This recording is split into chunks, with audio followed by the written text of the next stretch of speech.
Well, good morning, everyone, and welcome.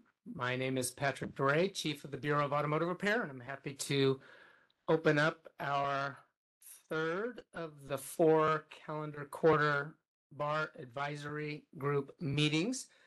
Today is Thursday, July 18th, 2024. We're meeting in the Department of Consumer Affairs Evergreen Hearing Room, and we have a pretty exciting agenda scheduled this morning for all of you, followed by a regulatory workshop that isn't posted or isn't announced on the advisory group meeting agenda, but we did do a separate mailing and a separate posting and notification for that work group. It'll be on a proposed regulation. It'll be our second of we had a workshop in April on this same topic. We've updated our regulations on storage and towing fees as it relates to automotive repair dealers. And that workshop will begin in this same room at 2 o'clock and is scheduled till 3:30, but will go until the close of business. Hope everyone's had a nice summer so far. Mine's been, and I'm sure as for most of you, except for maybe, well, you're in San Jose, so you're getting too hot as ever. I'm sure all of you are going through the same experiences, unless you're coming from the coast. Maybe you've got a little different experience, but it's been a rough one here in Sacramento. I was just sharing stories with Redding, Matt down here in Redding, and 118 the other day, he said. So unbelievable. It's like being on the sun. Anyway, we're here in a fairly cool climate room here at DCA, and I hope everyone's comfortable. We have, like I said, a busy agenda, so we'll get started in just a couple of minutes, but I want to do some introductions, starting with we'll do introductions. First of all, we are doing this via WebEx, so there's participation of our advisory group members who couldn't make it in person, as well as other attendees who have joined us from the public. We also are webcasting this, so it'll be recorded and available, this meeting, on our website sometime next week, I'm sure. And the individuals helping with all of those responsibilities today we have our moderator on the WebEx, Ann Fisher, and I will either call her Ann or moderator, so be ready for that. We have our webcaster, Cesar Victoria. He's going to help us if we get too close to the microphones, because some distortion apparently is occurring with that. So make sure you speak with a fair enough distance from the microphones if you're looking to speak on a matter. And then, of course, our assistant in the Bureau's front office, Zach Richardson, who's the co-moderator for this event. Anyway, let's go with introductions of our advisory group members, and we'll start with the individuals in person. And I'll just, as I always, turn to the right with Mr. Bento. Just please state your name. And before I do, I want to say the terms expired for all of our advisory group members, which are associations, and we asked all of them to re-up or let us know for the term that began July 1 of this year, 2024, 2-year term, who would be their primary representative to this advisory group, as well as an alternate in case the primary representative cannot attend or make it to a meeting, or is otherwise unavailable for a needed participation. So we just have that. So we have some new individuals here today on the advisory group, not necessarily in person, but maybe on the WebEx. So we'll start now with Mr. Bento. Thank you, Pat. Anthony Bento, California New Car Dealers Association. Good morning, Matt Webb with the Preventative Automotive Maintenance Association. Good morning, Jack Molodanoff on behalf of California Auto Body Association. Good morning, I'm Dave Kusa with Automotive Service Councils of California, or ASCCA. Good morning, Tess Dubois-Carey, Universal Technical Institute. Good morning, Jeff Cox, Automotive Maintenance and Repair Association. Hi, Bud Rice with Cal ABC. I did sign up for the 2-year program, and Zach, I did do my workplace violence workshop, and you'll get a copy of my certificate there, but thank you. Thank you. It may have been a surprise, but the department does have requirements for any representation on a state body. This is a state body, the advisory group that we've set up, and so you go through the same training that all of us as leaders in our organization and staff here at the Bureau of Automotive Repair and throughout the department, and presumably throughout the entire state government go through. So thank you for doing that, Bud, and I'm sure others as well will be getting to that shortly. Let's go to introductions of advisory group members. On the web, I see Addie, the alternate, stepping in for Sarah Taylor. Good morning, Allison. Good morning. Yes, Allison Ady here on behalf of the Personal Insurance Federation. Happy to be stepping in for Sarah Taylor today. Thank you. And Tim Chang?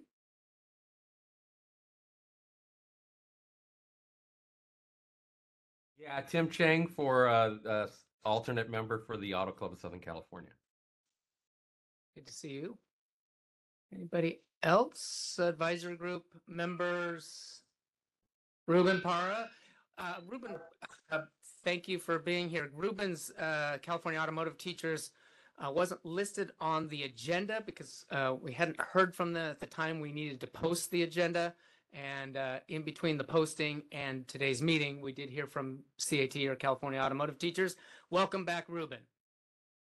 Thank you very much. I'm Ruben Parra with California Automotive Teachers. Glad to be here. Thank you. Anyone else? Okay. All right. If anybody else comes forward at some point during the meeting, just flag me down and I'll try to work them into a point where I can introduce them. All right, we've had a busy summer and I won't spend too much belaboring some of the things we've been working on. I really want to just touch upon one item in particular, which is something, and I've told this or recounted this story many times about the Vehicle Safety Systems Inspection Program and my interest that dates back to my now 25-year-old son when I was looking to purchase a vehicle and I was looking at various opportunities and resources out there, including Craigslist or who knows why, but and saw salvage title responses to the advertisements and really questioned what that was all about. And at that point, I think I became much more aware of the lack of, in my mind, a comprehensive inspection of a vehicle that has been deemed a total loss and then is then rebuilt and put back on the road with really minimal checks on the vehicle. And that was always, I guess, to put it bluntly, just a pet peeve of mine, and I just wanted to address it. And we did, thanks to the leadership of the California Auto Body Association and Jack and certainly others. We were able to get a bill through and a few years ago and adopted regulations that took effect last year and have been working diligently to get that program up and running. Actually, the regulations were adopted earlier this year, in the spring, and then we started with accepting applications for licensure, both from stations and technicians into the new program. And on July 8th, we started our inspections, and we'll hear a little bit about that from Matthew. I think it's Matthew's going to give us an update on that. Yep, as agenda item 4. But I wanted to say we're very excited about the developments, the early indications of very smooth transition.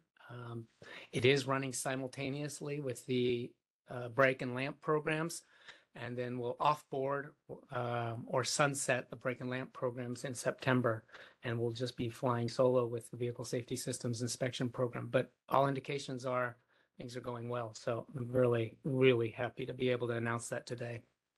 We're going to get into the agenda, but before I do, I did one other set of introductions that I always skip over, and it's I'm sorry about that. I've got too many notes up here to I have to keep mindful of. I wanted to introduce, as I always do, our leadership team. And I'll start with Clay Leak, Smog Check Engineering and Information Services Division. Clay? Yeah. I got another note coming in. Bill Thomas with Field Operations and Enforcement Division. Bill, thank you. And Linda Jansen with the Licensing Administration and Consumer Assistance Division. These are our deputy chiefs for the Bureau of Automotive Repair. They help keep me grounded, keep me focused, help with a lot of work that needs to be dispersed and handled by our staff. And I want to thank all of them. And there you have it. One other introduction before we get started with the agenda. I believe Ryan Perini is attending via WebEx, a Bar Advisory Group member. Ryan with Kawa. Is Ryan there? Hey guys, sorry, for some reason I wasn't able to unmute myself right to the group. But yes, Ryan Perini with CAWA. Apologies for not being there in person. I am traveling today, but thank you. And for those acronym challenged, like I am sometimes, CAWA is California Automotive Wholesalers Association. My apologies. That's correct. Yeah, sorry. I do the same thing all the time. Let's go and start with our first agenda item, a presentation. Sorry, I'll need my glasses. Legislation and regulations update. This is our standing presentation on all things legislative and regulatory that we're working on or monitoring, if it's in the case of legislation. Holly Helsing and Kayla Shelton. Holly in the lighter shirt, Kayla in the dark shirt. Good morning. Okay, so if we Is your mic on? Yeah, it is. But, Screen. yeah, okay. We could go to the next slide, please. All right, as always, we do want to note that we try to keep this information as up to date as possible, but to get the most live updates, we do advise you go onto LegInfo's website for any updates. Okay, so just to review some important legislative dates, the summer recess is until August 5th. August 16th is the last day for any fiscal committees to meet and report on the bills. August 23rd is the last day to amend any bills on the floor, and the 31st of August is the last day for each house to pass those bills. Lastly, on September 30th, that is the last day for the governor to either sign or veto those bills. Next slide, please. This is just a high-level summary of all the bills that we are currently tracking. We have AB 1901, which is the total loss claims, AB 2188 for pollution control devices, SB 301, which is the zero emission aftermarket conversion project, SB 615, vehicle traction batteries. That is a 2-year bill. We were tracking SB 898. That was a spot bill, and it no longer really pertains to BAR, but I just want to go ahead and note that. Oh, thank you very much. And then lastly, we've got SB 1526. This is the technical cleanup bill. All right, we'll take a further look into these bills next. So AB 1901 is for total loss. Since the posting of this PowerPoint, the bill was passed with the Appropriations Committee and has been ordered for a third reading. This bill would create a process by which a salvage pool or similar entity may take legal possession of a vehicle that is subject to a total loss claim and is not retrieved by the registered owner or lien holder. Okay, next bill is AB 2188 for pollution control devices. This bill was re-referred to the Transportation Assembly Committee on February 26th. We haven't seen any more movement on that. The bill would allow for the sale or installation of a new aftermarket catalytic converter that has been approved by the US EPA. Okay, next we have SB 301. This is a zero emission aftermarket conversion project. This was vetoed by the governor on June 4th, as there was no funding currently identified or available in the state budget to support this new program. The bill would have created a program in which a California resident would receive a rebate for up to $4,000 for converting an eligible vehicle into a zero emission vehicle. But like I said, the governor said we don't have the funds, so we went ahead and vetoed that, and it, And moving next, we have SB 615. Perfect. Since the posting of this presentation, this bill was read and amended and then re-referred to the Appropriations Committee on the 3rd of July. This bill sets policies for vehicle traction batteries that have reached their end of life. It simply requires that batteries at the end of their life shall be sent to a qualified repurposer, remanufacturer, or recycler. And there are reporting requirements for any recycled vehicle traction batteries. Okay, then we've got SB 898. This was the spot bill originally for window tinting. It is now criminal procedure and does not pertain to bar at all. And then lastly, we have SB 1526. We've talked about this bill previously. Since posting, it was ordered for a third reading. And as we've all discussed before, this bill is simply technical cleanup to Business and Professions Code.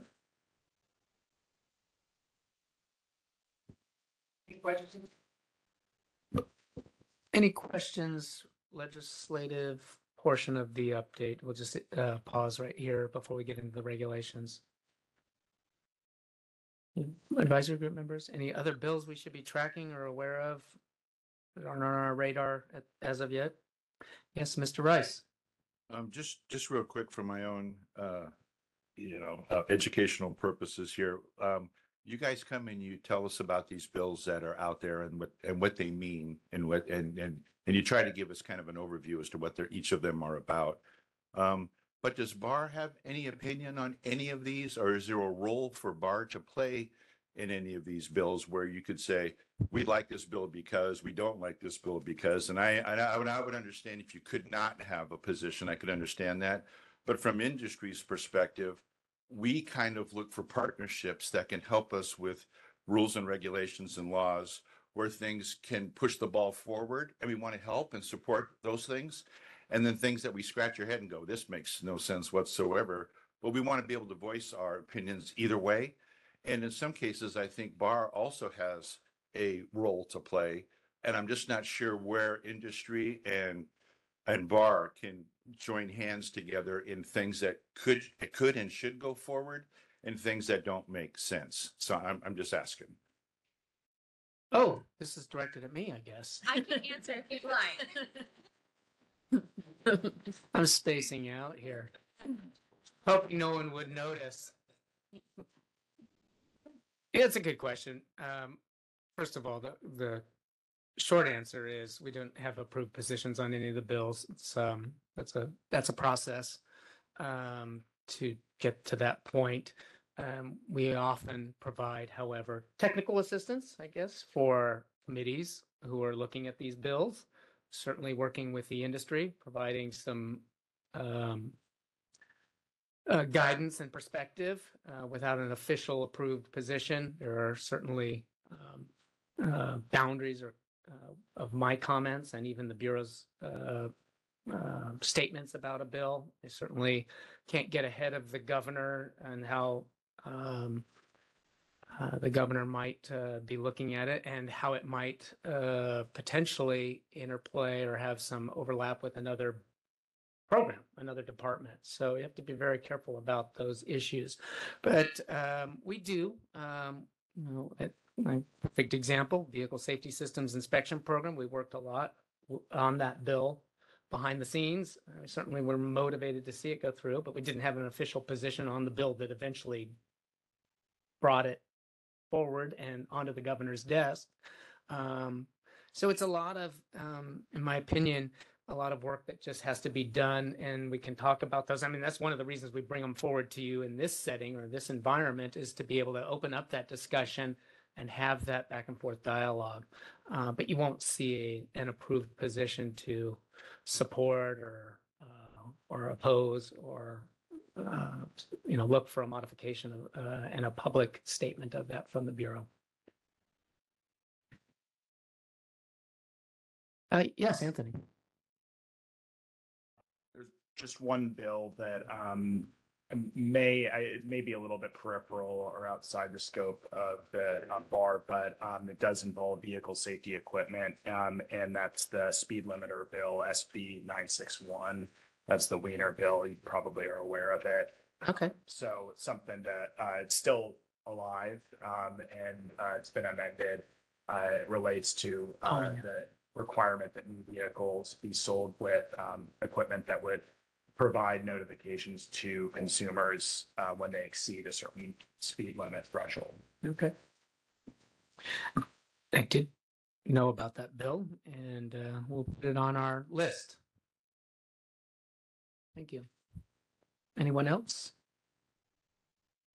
Okay, we'll open it up for public comment. Is someone on the WebEx? Okay, at the end of this, we'll open it up for public comment. But I just want to get a quick read or commentary on the first half of this presentation. Yes, who's on the WebEx? Oh, Nikki Ayers, moderator. Could you open up the opportunity, the mic for Ms. Ayers to present? We are looking to have Nikki joining us as officially as an advisory group member once again. We've identified, or she has identified, a group that that will be joining us hopefully by October in an official capacity. But at this point, she's kind of a public member of the public. But we'll look to get her in a more prominent position on the advisory group by the fall. But Nikki, do you have a comment? And this is the moderator, Nikki. I've sent you a request to unmute your microphone. You'll have to unmute yourself that way to be heard.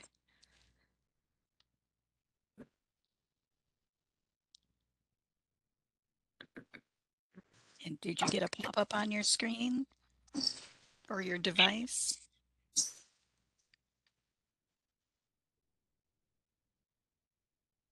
Okay, let's try this a different way. Now you should have the ability to unmute yourself with your, there you go. Let's see. Does your phone give you an option to unmute yourself or your device?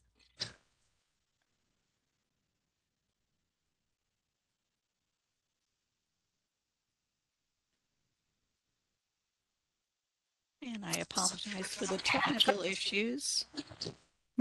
Moderator, I'm gonna move forward with the second half of the presentation. If we can work on that technical issue, and we'll circle back to Nikki at the end of the presentation. Sounds good. All right, Holly, I guess you are.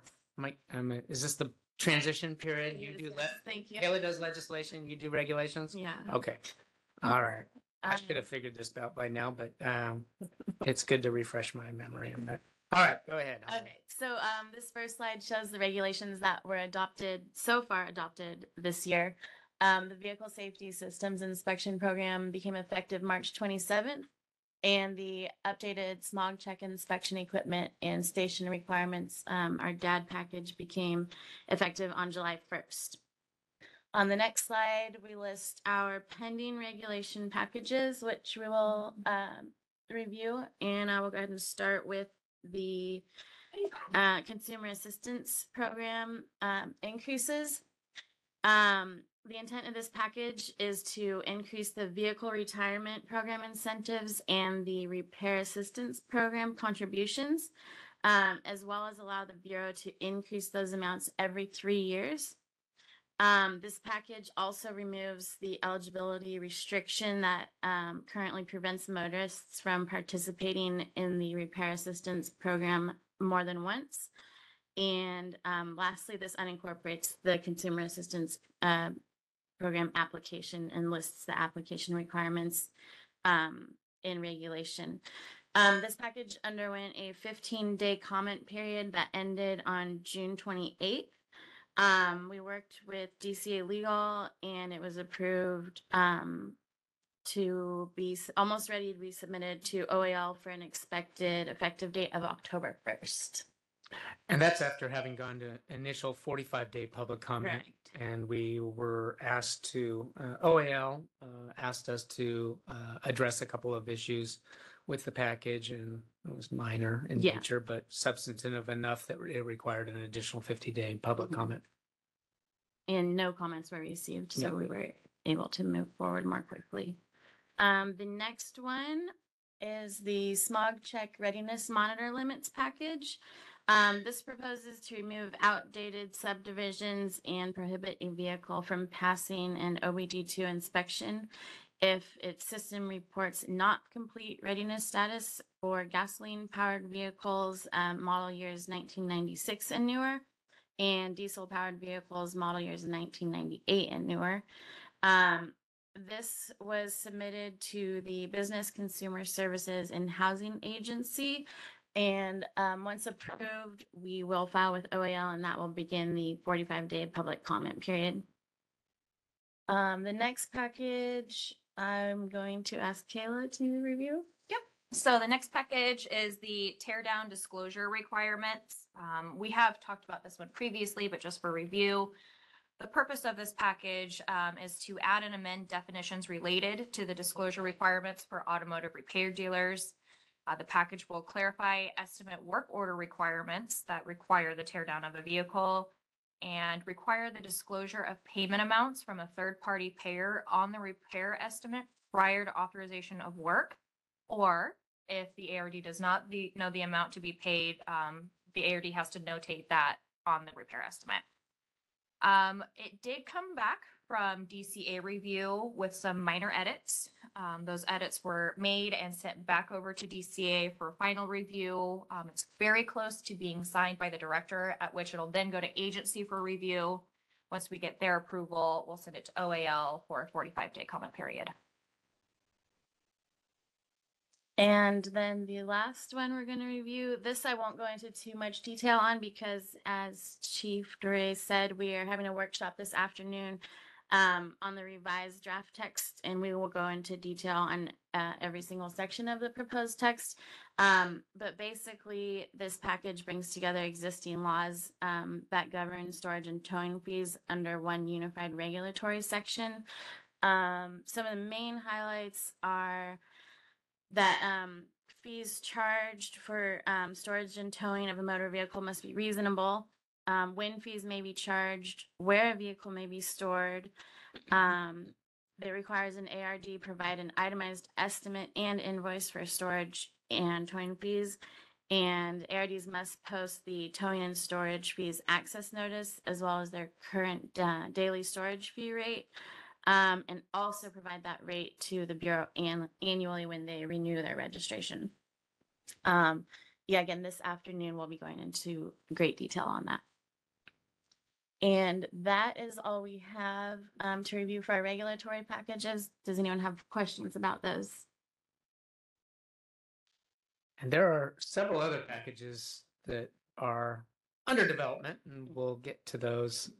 That's probably later this year at the October meeting or next year, but they are in various stages of development. So you may have heard about them, and if you're wondering why they're not on the list, it's just because they haven't gotten to the point where we're working with DCA yet on those packages. Any comments on the presentation? It can be on the regulatory side or on the legislation if you come up with if you have a new question regarding the legislation. Yeah, Bud Rice. Just real quick on the smog check readiness monitor limits. As I look at this, it appears that there's two pathways. And it depends on the business operation or your method of doing business. Here's an example. If an organization is of the mindset of test them as they roll, a car comes in for a smog check, they do nothing other than do the inspection at that point in time and don't look at anything else. With this, it appears as though there would need to be a smog check manufacturer, the equipment guys would have to do an update to the software that would then see if whether or not this has already been failed somewhere along the line and fail it again if it matches this criteria. So an operation that does a test it as it rolls, this is going to pop up and stop that guy from being able to pass that vehicle if it still has a fail. Okay. The other operations, they may do pre-tests, and they may have vehicles that come in and they go through and they do some kind of pre-testing situation. If those guys do monitor checks, they're going to see that the vehicle's already failing on the monitors, and then that's going to get in the way of them now choosing, do I talk to the customer about getting these repairs done before I do a smog check, or do I not have that conversation? So there is a discussion here in terms of how somebody does business and what impact this can have on them for doing that. So I just wanted to make that comment real quick. And the second one I wanted to talk about was the tear down disclosure requirements. I think that this will mean that a shop operation has to ask the question of who the identified customer is at the time, the person that brings the vehicle in. In our cases, will normally be identified as that's our customer. However, this now raises an issue of, will somebody else be responsible for these repairs that you're asking me to do? And you're asking that of your current customer, who's the person that brought in the vehicle. We need an answer from them. If they say, no, it's me, then we go, okay, it's them. Or if they go, well, I got an insurance claim I'm trying to do, and then we go, okay, now we got a whole nother pathway we have to go down. So again, this is going to force some kind of a method of doing business that's going to make shops ask that question up front and get a responsible answer for the person that is our customer, identified customer, so we can move forward. I just want to make those two comments. Thank you. All right, thank you, Bud. Additional comments from advisory group members here? Yes, Jeff Cox. Jeff Cox, Automotive Maintenance Repair Association. So on that smog check readiness monitors, so currently, if a vehicle comes in and it doesn't have its readiness monitors complete, it can still pass? Is that? Yeah. Well, $2 back. 2,000. Some $2 Okay. back, yeah. We're rolling back to 99. As I understand it, the regulations for OBD2 testing are going to roll back to 96. Yeah. Thank you. Absolutely. I got signaled from the audience. No. No, is that good? Was that good? The readiness monitors, what it is, it's your.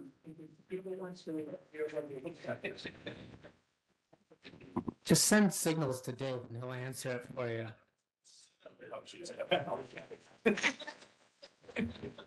So in response to Bud, your question, there should be no change in behavior.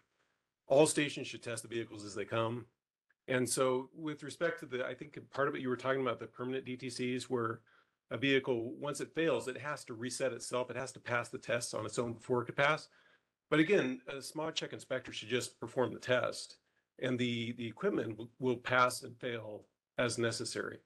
With respect to, Jeff, your question as to whether or not vehicles can pass with unset monitors, right now, there's a limitation. So for I think 2001 and newer, they could have EVAP unset, but that's the only one they could have set.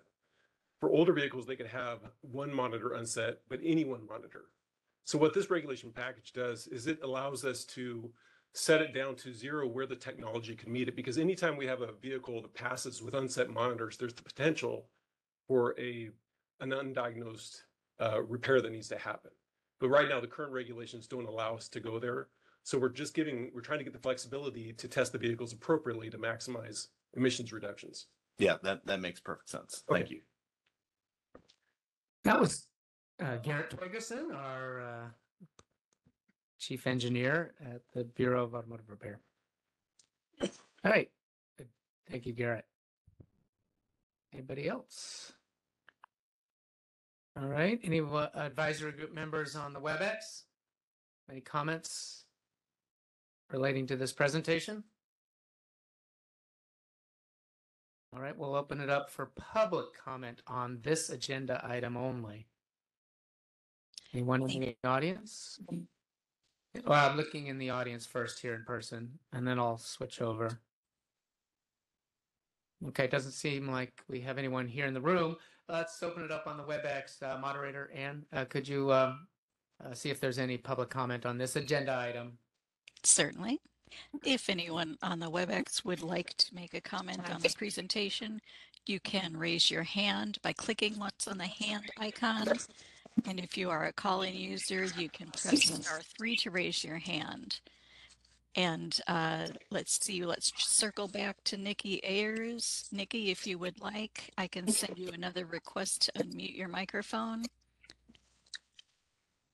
It should be along the bottom row of your mobile device. There should be a mute and unmute button.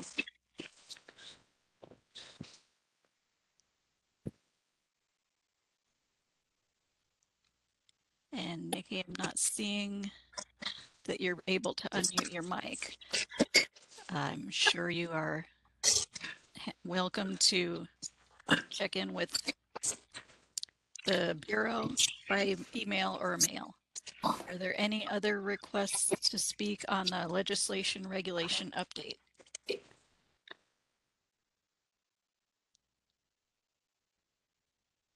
And I do not see any hands raised. Shall I close that public comment feature? Just make a comment. If Nikki wants to email Zach or me, we'll try to monitor that and get the question read during the course of the meeting. Okay. Wonderful. All right, we'll close this agenda item. Thank you. Thank you very much.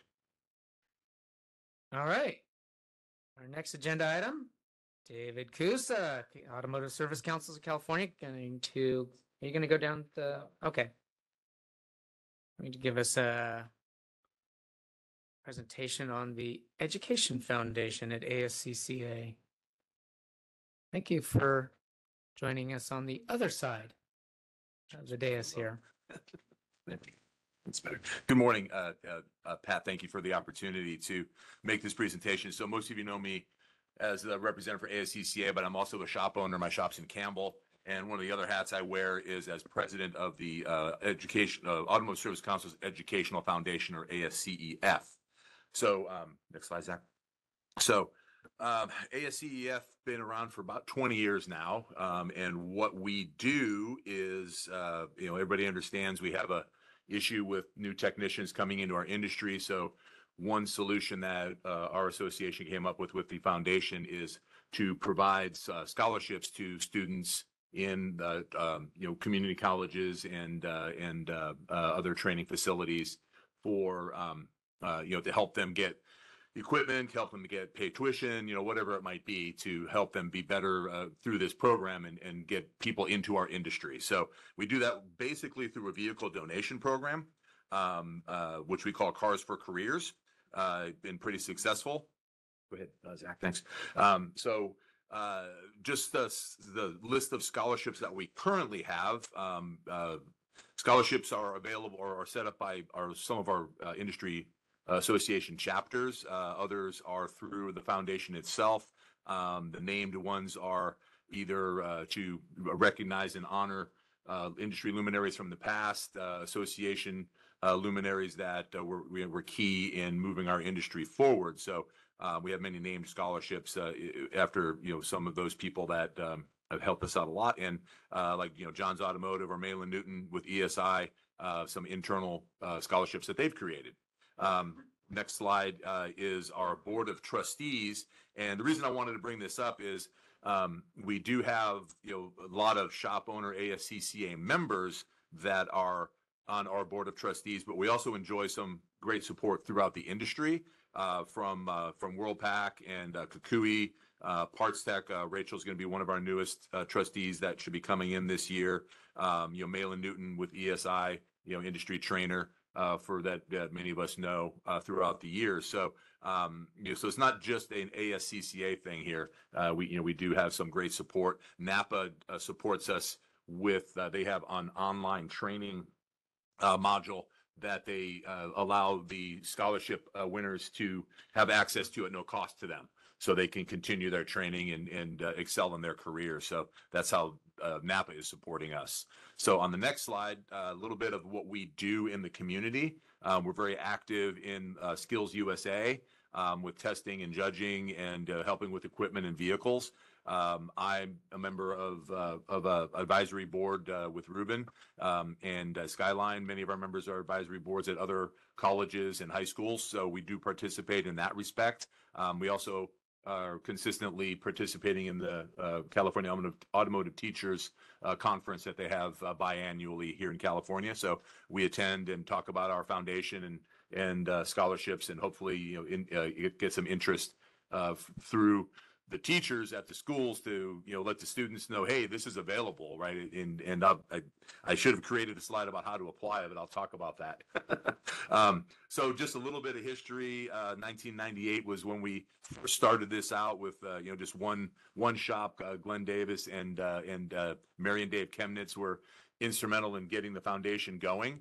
And one vehicle started it out, and it worked out well, so we grew from there. So over the years, we've awarded almost $230,000 in scholarships to 203 students. So the scholarships currently are anywhere from $500 to $1,000 each. Our goal is to increase that, not only the number of students but the amount of money. $500 or $1,000 doesn't go like it used to. You go in the Snap-on truck, you get about this many tools for $500. So it doesn't go far. So we want to grow our foundation to better support the students and consequently better support our industry. So some of our winners this year, we had 23 students that we awarded $26,500 scholarships to, 30 scholarships to the 23 students. We combined some of them. That's why it doesn't add up that way. Our goal on the next slide this year, oh, sorry, Zach, I'm way behind. Sorry. There's the scholarship winner, and then the next slide. Thank you. So our goal this year is to raise $45,000 through our vehicle donation program. Currently, we're at 27 cars with, this is a little bit out of date, so it's probably a little higher than this, but you're approaching $36,000 in our donations. So what do we do? How do you do this as far as donation goes? Pretty easy. So, again, I'll describe this as from a shop owner's point of view. Part of the reason this becomes a good thing for shops is, you have a car that requires an ungodly amount of money to get repaired. It's not necessarily a choice that the consumer, the vehicle owner, wants to make. They don't want to necessarily fix that car. What do? Well, we can offer this option through our shop to donate that vehicle, and the relief that people experience is amazing, because I fix cars for a living, right? If I got some junker that doesn't work, I'll just park it out back and we'll get to it another day. But most people don't have that option. What am I going to do with this car, right? So it's going to be hard to sell. I mean, maybe you could get a tow truck to come pick it up, take it to a junkyard, but here's an option too that's easy, clean, quick, benefits our industry, and they get a tax benefit for their donation as well. So it's very simple. All I need at the shop is a pink slip that is doesn't have it doesn't have a lien on it, and that's about it, right? You as the vehicle owner come get what you want out of the car. I make a phone call, and off we go. And so, from the shop owner's point of view, very simple. It's obviously still, consumer can do it as well. If they, if you have a customer or a friend, family member, whatever, your car that you want to get rid of, it's the 844 number, connects you to a very knowledgeable person that will walk you through the process. It is designed as the people that answer the phone are expecting a shop to call. So it might seem a little weird if a consumer is calling from the consumer's point of view, but they'll catch up. They'll figure it out pretty quick. Again, pretty darn simple. Once the process, it's an online auction, vehicle gets sold. The vehicle owner then gets information thanking them for their donation. And if it's $500 or less that the vehicle would sell for at auction, then they give up to $500 write-off on their taxes. Anything above $500 or whatever it would sell for at auction. The reason that we are able to keep our donations high on a fairly small amount of money coming in is that all of our trustees are volunteers. We do have paid staff that keep us in line and make sure that we're doing everything we're supposed to do, but everybody that was on that previous trustee list is a volunteer, which is rare for for so many donation sites, things like that, right? This in not saying it's a bad thing, right? This is what they do for a living, so they get paid for that, right? I volunteer as president, and the rest of the trustees volunteer as well. So we can keep our overhead down and get more money to the scholarship program itself. Next slide, Zach. So other ways to donate, you can create a scholarship in your name, family member name, honor somebody with a scholarship. You can, excuse me, we're working with WorldPack, one of our partners in the industry, to create a WorldPack name scholarship. So that is going. Shops, John's Automotive, John Epstein has created a couple of scholarships that are, through his shop, that his employees donate to, his customers donate to. So he does a fantastic job. He's also chair of the foundation. So a couple of different ways that if you could help or create a foundation, create a scholarship. On the next slide, just a couple of list of the shops that have donated cars this year. GDA's Glenn, he donates a ton of cars. I've done a lot of cars through Auto Trend.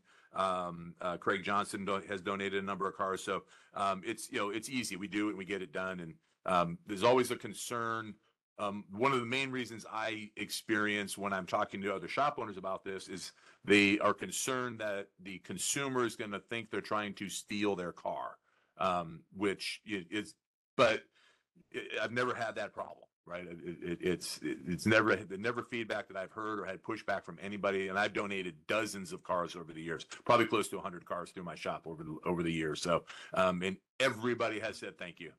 It's never been a problem. So, for shop owners that might be listening or in the room, set it aside. It's not an issue. So, how can you help? How can our board of here help? How can people listening help? So again, help me promote this program. Through your associations, through your shops, through the industry, we are able to accept donations pretty much anywhere in the country. We've got that set up. Monetary donation is always accepted, right? And we write a check. We have an undesignated fund of approaching $300,000 that we use to backfill some of the scholarships that may not be at 10,000. A scholarship needs to be at $10,000 before we can award a scholarship out of it. The $10,000 is, does it ever get touched? It comes out of the investment proceeds from that $500,000 or so that we have in investments. So the more we have in our undesignated funds, the more scholarships or the bigger scholarships we're able to award. You can start a scholarship, in your name, in your industry's name, in your business's name. Again, it's, every $10,000. We have some scholarships that are at $20,000 that automatically award $1,000 scholarship at least. So, you can do that.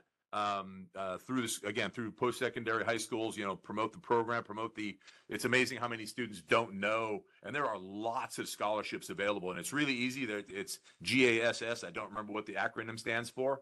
But one application, and it's many industries that their scholarships are available for, but in the automotive side, one application will, for ASCEF, I think CAWA has a scholarship program. There's a number of associations and industry groups that have scholarships, and they don't have to apply to every one of them, right? Just have to check the boxes on what they're looking at, and that application gets reviewed by anybody that would be applicable. For ASCCA, we award our scholarships to California residents that are either training in California or intend to go into the aftermarket here in California.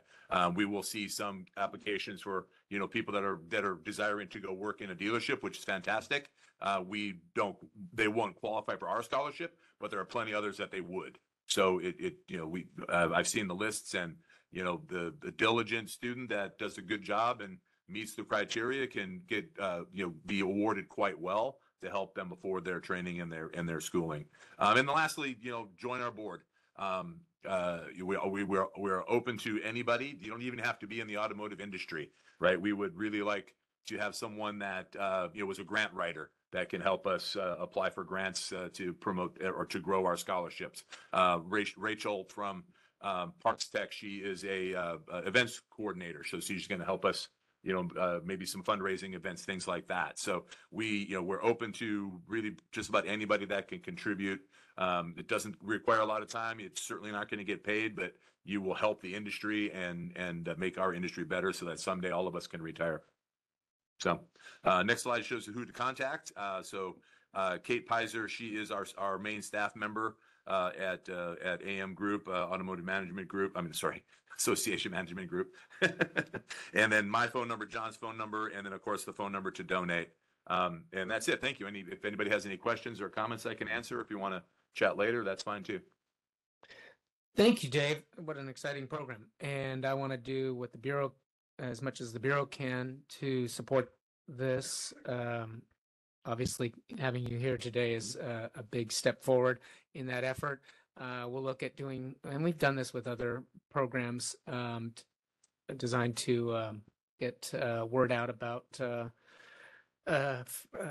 funding and scholarships and opportunities for the industry and the up and comers, students out there that are coming into this industry. So we'll look at doing some announcements through social media. Maybe we can do a story in our fall newsletter. I think that would be a start for us. So excellent. Any other comments? Exactly. Next slide's got a QR code on it. Oh, a QR code. Love QR codes. If you want to donate now. Yeah. There we go. All right, Tess. I just want to say thank you. I had no idea the depth of what you work on. A great presentation. Universal Technical Institute currently donates vehicles and training aids to high schools to work and support industry. So I would like to connect with you later because I think we have a real opportunity as we move vehicles in and out of the program. But this is exciting. Great stuff. Thank you. Anything else? Yes, Jeff. Great presentation and appreciate everything that you do. Do you have like a 1 page on like a sell sheet for this kind of stuff? Because like Chief DeRay, I'd love to promote this to all of our members and huge brands and huge companies that could possibly donate. So if whatever information you could provide or give me, I'd love to talk about it with our members and try to get them more involved. Yeah, thanks, Jeff. I'll make sure that happens. Thank you. Thanks. Anybody else here in the room? Will any advisory group members through the WebEx? All right. We'll open it up for public comment on this agenda item. One in the audience here. Seeing none, we'll go to the WebEx. Moderator, could we open it up for public comment on this agenda item? Of course. If anyone would like to make any comment on the presentation, you can raise your hand by clicking once on the hand icon, typically in the bottom row of your computer screen or perhaps behind the other options on your mobile device. If you're a call-in user, you can press *3 to raise your hand. Any comments on the presentation?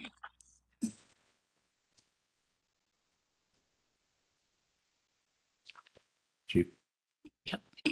We have our closes up for a second.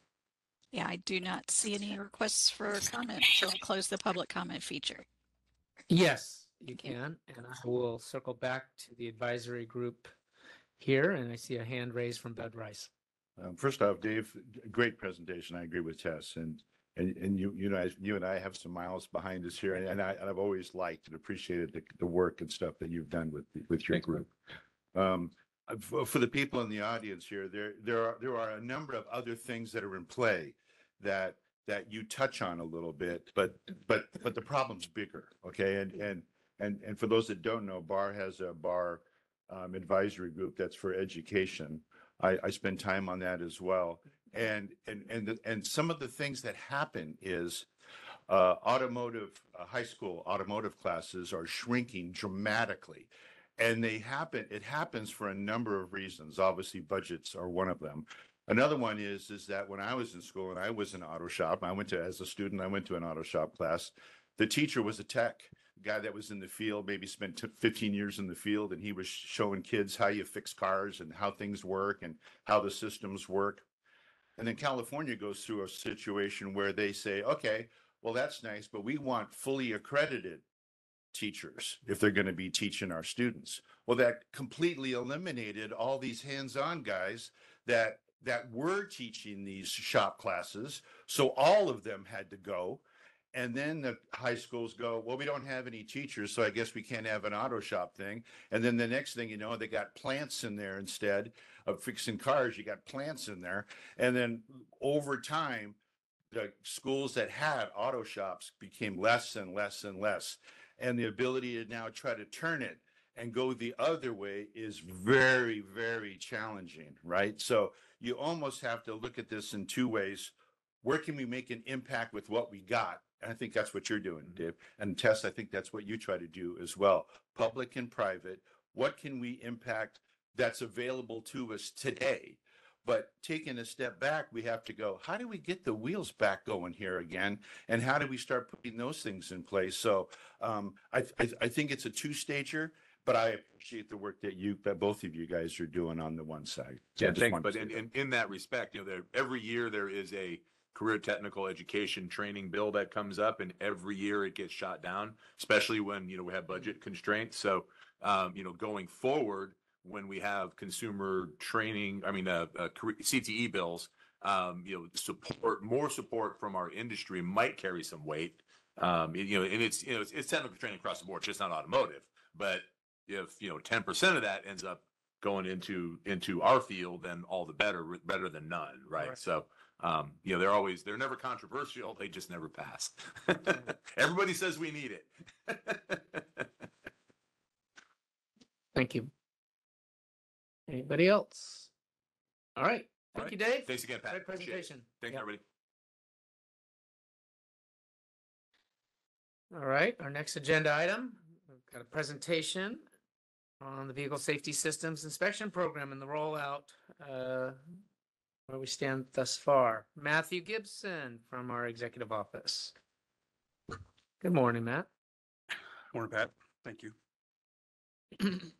I forget here at Evergreen, there's not a screen to look at the slides. I don't want to keep so I brought them with me. Anyway. So thank you, Pat. I'm Matthew Gibson. I'm a program manager in BAR's executive office, and I'm here to give an update on the Vehicle Safety System Inspection Program rollout. So as we have discussed in prior presentations, BAR created a three-phase implementation approach to transition from the brake and lamp inspection program to the Vehicle Safety System Inspection Program. The first phase started on March 27th when BAR began licensing vehicle safety system inspection stations and technicians. The second phase that started on July 8th allowed vehicle safety system stations to begin performing these inspections. And the third phase, which is the sunset of the brake and lamp inspection programs, will occur on September 27th. Take it next slide. Phase one that started on March 27th, which was also the regulation effective date. BAR began making available and accepting vehicle safety system station and technician applications from new station and technician applicants, as well as existing brake and lamp adjusters utilizing a specialized licensing process that was built into the regulations. So as of Monday, when I checked on our applications for this new program, we have received 414 vehicle safety system station applications and a total of 610 vehicle safety system technician applications. On March 27th, BAR also stopped accepting new brake and lamp station and adjuster applications. Brake and lamp adjusters were no longer able to renew their licenses, but brake and lamp adjuster stations were able to renew their station licenses until July 8th, which was the start of phase two. Get the next slide. We'll get you. So speaking of phase two, on July 8th, BAR, licensed safety system stations and technicians could begin performing vehicle safety system inspections. This allows vehicle safety system inspection program and the brake and lamp inspection programs to run concurrently for approximately 3 months to ensure a smooth transition, and safety system stations and technicians to become familiar with the new inspection requirements. So as of, Tuesday, so looking at data that we received, this was at the beginning of the week. I think we have a sheet that we put in the packets for all the advisory group members. Yeah, There, it's at you can I follow think it's on along the with the data. far left of your packet. Actually, I think it's more for, you can follow along with what I'm talking about, but also Yeah. to ask questions later on Okay. about specifics of the testing that we've identified so far. But Okay. anyway, we have 240 safety system stations that are in the vehicle information database at this point.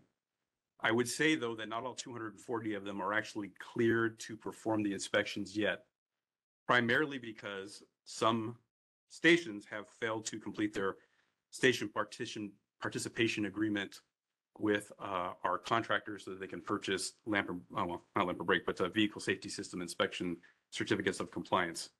So any stations that might be watching, if you have applied and you're wondering why you have yet to get a initial licensing inspection from a bar representative in your area, you make sure that you have completed all of the requirements, including completion of this BA or the station participation agreement.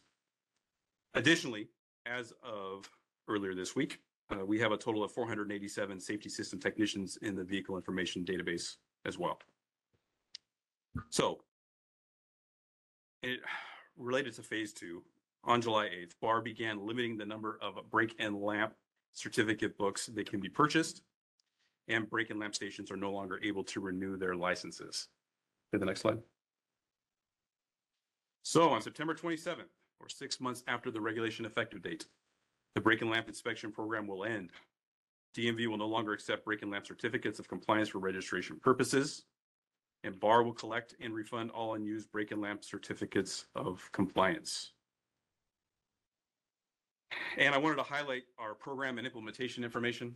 BAR has put a vehicle safety system, has put vehicle safety system inspection program information on our website for consumers and for repair facilities.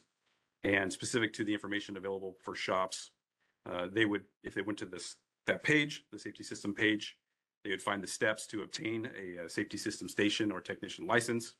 Additionally, there's linked to the safety system inspection manual, the equipment checklist that we have for stations, information on biometric enrollment for technicians, and one quick word on that. If you are a safety technician who is also a smog check technician who has been biometrically enrolled, you don't have to do it again. We only have to do it once. But if you are a safety system technician who is not a smog check technician and has not been biometrically enrolled, you will need to get biometrically enrolled in order to access the analyzer. And in addition, there's a link for our safety system inspection tutorial video. But as always, if you wanted to receive real-time updates from BAR, we do have an email list that you can join on the quick links section of our homepage. And that's what I have. And did you want to just verbally talk about some of the results for the first week or so of the program? I had this, and for those who don't have the one-page handout that we made available for our advisory group members who are here in person, maybe just go through those a little bit for everybody else. Just so some as of preliminary results. As of the end of business Tuesday, so we got this data together on Wednesday, there has been 68 safety inspections performed. And of those, 34 vehicles passed. 26 vehicles didn't pass, but we did have 8 vehicles, one of which was aborted, and 7 that were timed out. When watching the data on a day-to-day basis, the abort number actually was really early on in the first couple of days of when we allowed stations to begin performing the inspection. And most of those timeouts were related. 6 of them happened within the first couple of days as well. So it seems as though we've had less of those issues since we've been working our way through last week and into this week.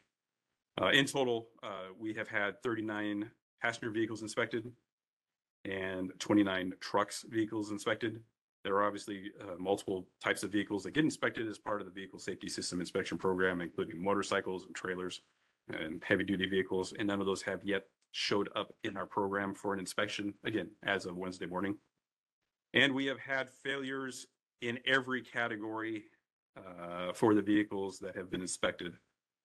So not just lamp and brake, although those show up as well, but we've had failures for recalls that were unrepaired, steering suspension, body structure, passenger compartment, tires and wheels, failure to communicate, the OBD inspection, so the failure to communicate, as well as a road test failure. All right. And that's a review. Thank you. Yeah, no, very exciting stuff. Great presentation. Let's open it up for comment. advisory group members. Jack Maladonna. Hey, Matt, thanks for the presentation. I just have a couple questions regarding the numbers you mentioned.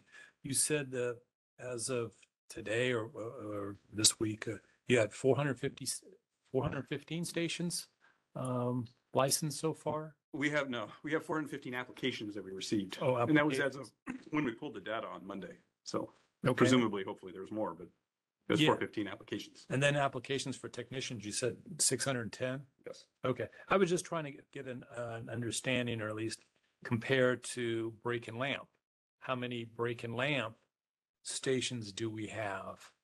And how many Break and Lamp technicians do we have versus these numbers? Well, we You don't know? have as many safety system stations yet as we have Yeah. had Break and Lamp, but we're actually not that far off of where the Break and Lamp numbers were right before vehicle safety system inspection program regulations became effective.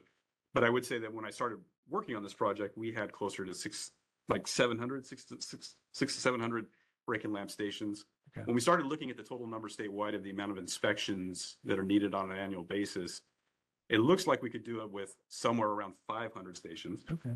So presuming that everybody who applies gets a license, which is not realistic for whatever reason, but I think we should be good by, I hope we'll be good by September. Yeah, I know you were concerned of making sure that you had enough stations to be able to conduct these inspections. So it looks like you're on track. I'd like to think we're on track. Okay. And then with regard to the inspections conducted as of Tuesday, I know it's really early, but you had 68 inspections conducted.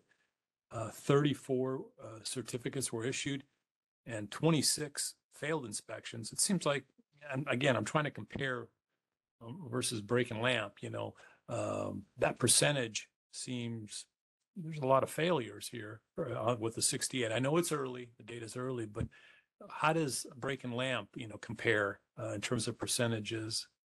There's no way for me to compare because we had no idea about how many inspections were performed that failed and didn't result in issuance of actually, in all fairness, it was a black box related to Break and Lamp. I don't know what their failure rate was or wasn't. But I would say that it's interesting. I would say it's probably higher than our Break and Lamp failures in that we have additional failure items and parts of the vehicle that were not part of the Break and Lamp inspection. And it seems like that'll probably go down eventually because the people that are taking these vehicles in will understand what's being inspected. So they, like recalls and what have you. So they'll address that before they go pay for an inspection, I would assume. Yeah. Over time, it seems like the pass rate would be higher. I would assume so. Yeah, they'll figure it out. Well, and the failure rate was known as unknown because it was a paper certificate process. So now we have monitoring capabilities, obviously having gone electronic with the inspection and the certificate process. Yeah. But I mean, looking at the chart, you wouldn't had failures for the recalls that we saw, the steering and suspension, the body structure, the passenger car compartment, so on and so forth. So there are failures that would not have been occurring because it wasn't required. And that's part of just the limited program that for Break and Lamp only. Okay, thank you. Appreciate it. Yeah, Dave. Hi, Matt. Thanks. Hey, distribution of stations across the state, is it like, my concern would be, if I'm living somewhere and I don't have anywhere near me to do this, I mean, what's our distribution across the state look like? I don't really have a good answer to that one yet. And it's because I only have there's only 240 stations in the vid at the moment. Distribution on that is not great. Yeah. There's still some that are in the application process that haven't been approved to get into the vid yet, and I haven't looked at them, and I'm hoping to get more ultimately. If you look at our distribution of Break and Lamp throughout the state, there are some areas of the state where it wasn't as good as others. I don't know where we're going to end up related to distribution ultimately, but hopefully we'll be somewhere in line with what we had with Break and Lamp, especially because we're trying to encourage lamp or brake stations to come up with the new program. Yeah, exactly. Good. Okay. And then, I know one of the concerns in when we were discussing this process early on, would be a consumer doesn't know that the salvage vehicle they're buying should have a certificate, shows up at DMV and DMV says, where's your certificate? And, so does BAR have any way of tracking if that should happen? And did that make sense? Yeah, I think so there was some modifications made as a result of Assembly Bill 1263 that put the responsibility of getting this inspection done on the person who was Selling the vehicle, exactly, yeah. Yeah. Well, that's the regulation, but well, it's the law. I mean, the law, I should say, yeah, but I fix my salvage vehicle in my garage. I don't know this exists, and then I say, hey, buy my car, and they buy the car, and it's got salvage title, and nothing got done, right? And then, of course, if we met in the parking lot behind the Kmart, and paid me cash, you're never going to find me to get me to do that certificate. So, and I know it's an unavoidable situation. Does BAR have any way of tracking that if and when that happens? At the moment, I don't think we have a really good way of tracking that. Much like smart check, right? Matter. Yeah, exactly. It's the same thing. Yeah, yeah. Okay, thank you. Yeah, that is a tough one, a tough nut to crack. We do as much as we can to get information out on our website and through other social media and such to let consumers know that the seller they're buying that vehicle from is responsible for the smog check, and in this case, the vehicle safety systems certificate. Other questions, comments? Bud, Bryce. Hi, Matt. Just real quick, I think early on you had some concerns that, in following up on what Jack was saying, that maybe there wouldn't be enough stations fast enough, and that maybe you were going to have contracted stations that would help perform this. Does that ring a bell with you at all, or did I? No, I crossed something in my head. So there aren't any contracted stations. They're all independent, market-driven shops. Okay. All right. Thank you. Additional comments? Advisory group members here in the room? All right. Any advisory group members on the WebEx have any comments related to this presentation?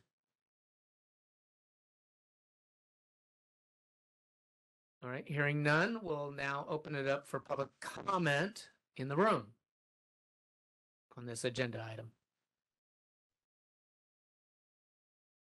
Seeing none, moderator, can we open it up for public comment on the WebEx?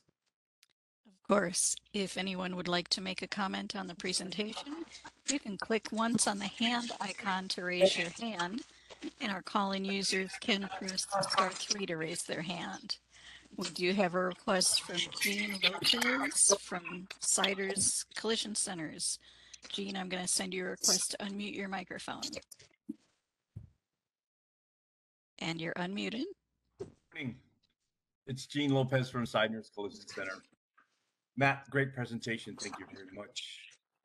And I had questions similar to Jack's in that, how many break-in lamp stations were there prior to March of 24? And we don't know that. But and the reason why I ask is because going back to donating vehicles with a salvage title, right? If we don't have enough inspection stations, vehicle safety inspection stations, that could jeopardize some of the donations that could have taken place.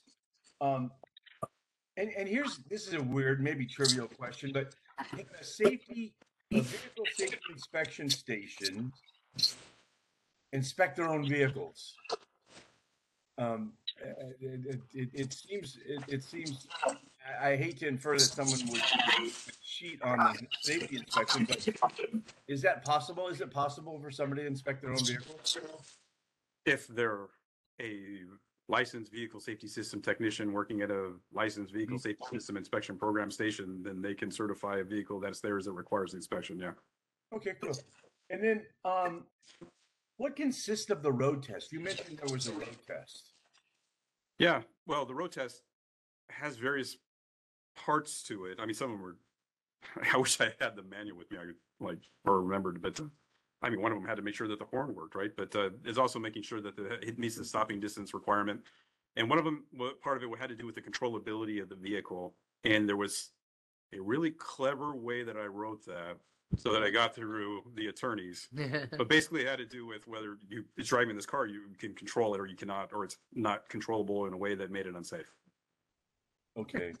And I know I've brought this up in the past and we expect to have it in the future, but what if one of these vehicle safety inspection, certified inspection technicians recognizes that a blind spot monitor isn't working?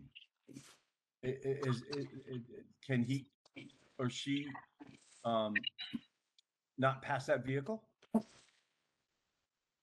If it was setting a not check engine light, that's not that can, no, I'm gonna say probably not, unless it was setting some sort of a dash light for a failure in that particular system. But I'm trying to, I specifically call out in the manual, I don't think that's one of them. So the answer would probably no. Okay. Something to think about, because people are going to rely on a blind spot monitor, change lanes, and there's someone in their blind spot, right? Because it didn't recognize that there was a vehicle in their blind spot. So it's just, I know it's something in the future, but if we don't bring it up now, we should. Yeah, and we recognize that while we were putting this thing together, in that we we wanted to put it together and design it in such a way that we can continue to add additional items. And ADAS is one of those things we really want to add or figure out how to add next. So, all right. Well, thanks again. Thank you, Gene. Thank you, Gene. Any other comments, moderator? And no, I do not see any other requests for comment. Shall I close the public comment feature? Yes, please. Thank you. All right. Excused. Thank you. Great presentation. Yep. Good update. We'll probably have more when we go, when we drop brake and lamp and we go completely into vehicle safety with nothing else to look back toward. No safety valve there with brake and lamp disappearing September 27th. So maybe for our October meeting, we'll have a another update for the agenda. All right, let's do a 15-minute break. It is 10:48 by my trusty phone here. And we'll meet a few minutes after 11:03 it looks like, or 11:02.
seats here.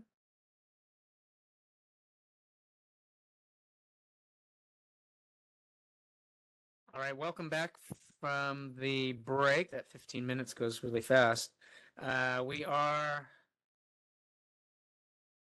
on agenda item number 6. This is a presentation that we do annually. It'll move to a biannual to mirror the smog check program cycle. So our next presentation will be in 2026, but it has been annual up until this year. On our smog check reports that are required, and here to tell us all about it is Jonathan, or John G, with the BARS Engineering and Research Branch. Good morning, John. I'm here to talk about the very exciting 2024 smog check performance report. Okay.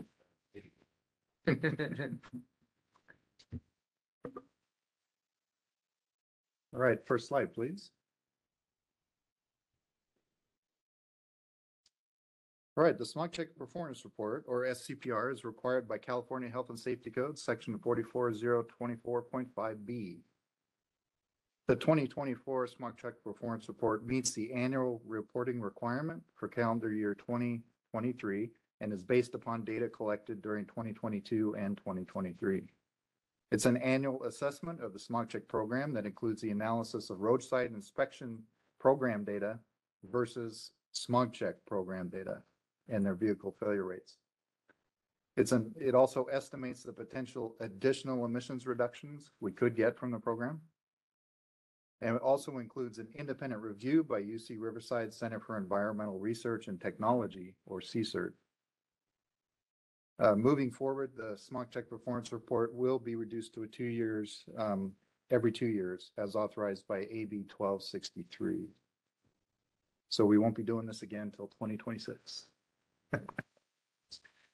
The original 2009 Smog Check Performance Report, findings and recommendations.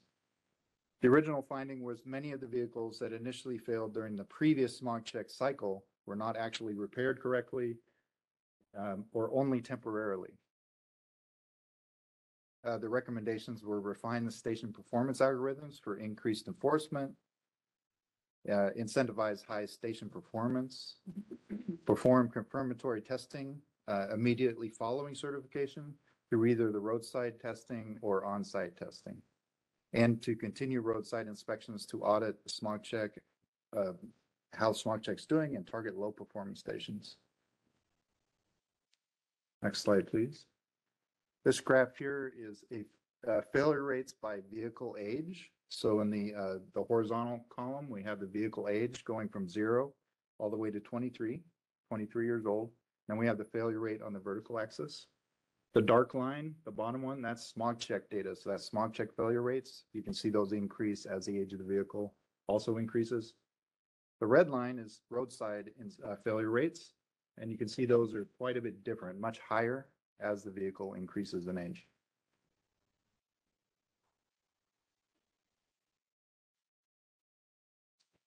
So 2024 Smog Check Performance Report findings.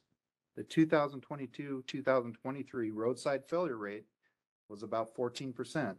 This remains pretty much unchanged from the 2021-2022 vehicle sample that was reported in the 2023 Smog Check Performance Report. Vehicles certified by high-performing smog check stations failed at a lower rate at roadside compared to low-performing stations. Incremental improvements to the program are evidenced by declining overall failure rate, a narrowing difference between roadside and smog check failure rates, and increased enforcement actions against stations and technicians engaged in fraudulent practices. This chart is current and historic failure rates. So in the bottom column, we have the year. So we start 2017 to 2023 in the horizontal. In the vertical, we have the failure rate. The blue is roadside failure rates, and the orange is smog check failure rates. So you can see for each year, the trend, we have a dotted orange line, and that trend is decreasing. So we're getting lower and lower failure rates for smog check, and also in roadsides, we're seeing that as well. And that would indicate that we're having smog check is becoming more effective over time. This chart here is roadside failure rates by station performance. So we have three categories of station performance. We have low performing. This is based on the follow-up pass rate or FPR. So we consider a low performing station below 0.1 FPR, and their current failure rate is the top bar, which is 26%. Medium performing, which is most of them, which is 0.9 to 0.1 FPR, their failure rate's currently at 19%. And then high performing is over an FPR of 0.9, and they're currently failing at 17%. And this is roadside data. So when we see these vehicles in the roadside, if they were from previously certified at a low performing station, they have a much higher failure rate. BAR enforcement activities. From 2016 to 2023, BAR has filed 1,344 data-only cases with the Attorney General's office. This resulted in 1,198 license revocations, 352 suspensions or probations. There's continued administrative disciplinary action against stations suspected of clean piping, clean gassing, clean plugging, and clean tanking. This is kind of a subnote, but on April 4, 2024, the federal EPA, through the federal prosecutors, indicted 12 individuals for the use of electronic simulators, such as the OBD-NATR, to falsify smog check inspections. So they were using some kind of fraudulent device to tell the BAR OIS that the inspection was a passing inspection, and it was not. BAR continues to work with the Department of Motor Vehicles to reduce registration-based fraud. Indications of program performance. Vehicles certified by stations with subsequent revoked licenses failed at a much higher rate at roadside compared to those certified by stations in good standing. So when we see a vehicle at roadside, if that station has been suspended or revoked in between that period of time when they were tested at the station and then we see them at roadside, they in fact have a much higher failure rate. Vehicles certified by stations a higher follow-up pass rate or a good FPR failed at a lower rate at roadsides when they compared to stations with a low FPR. Vehicles certified by STAR stations failed also at a lower rate at roadsides compared to non-STAR stations. BAR, excuse me, BAR and the California Air Resources Board staff have gone to estimate the smog check program's additional benefits that we could get. This is an exercise of what we could do. So they suggested 48 tons per day of reductions could be done for exhaust and evaporative emissions of reactive organic compounds or ROGs and exhaust emissions of oxides of nitrogen or NOx if all the stations in the state were what we considered high performing. Of course, they're not. We have high performing, the middle, and the low. But if all those low stations perform better, we could potentially save 48 tons a day. This graph indicates where those reductions would be. We have on the horizontal, we have light duty auto, light duty truck, medium duty vehicles, and light heavy duty, as we call them. Those are the vehicle classes. The blue bars are the baseline of emissions, ROG plus NOx. So that's what CARB believes these vehicles are emitting in the program today. And the orange is our projected reductions if we could get higher performing stations in the program. The Smog Check Performance Report also includes a review of the 50 state IM programs. California operates the third largest network, right behind New York and Pennsylvania. Nationwide, the total number of stations has decreased between 2022 and 2023. In California, licensed stations has declined by 230 stations, and we now have 7,774. There are 5 companies involved in state inspection and maintenance programs as contractors. We have Opus Gordon Darby. They are in 18 states and also Washington, D.C. A Plus Technology is in 4 states. Parsons Engineering is in 3 states. Worldwide Environmental is in 2 states, and Voyatech is in 1 state, which is California. 12 states and Washington, D.C. conduct safety inspections along with the emissions inspection. And finally, the 2024 Smog Check Performance Report requirements. Firstly is tighten criteria for the STAR certification. Also streamline the process of taking enforcement actions. Institute automatic test system lockout, and this would be triggers for fraud, and that would basically, when the inspection is being done and fraud's detected, it would stop the inspection at that point. Also coordinate with the Highway Patrol to enforce Vehicle Code Section 27156 violations, and these are modifications of the emission control systems. So we're encouraging CHP to do those enforcement actions on the freeways when they pull these vehicles over. We'd like to it's recommended that we reassess criteria for directing vehicles to STAR stations. We would expand the continuous testing program, and that's CTP program for non-government vehicle fleets. Currently, CTP is only for government fleets.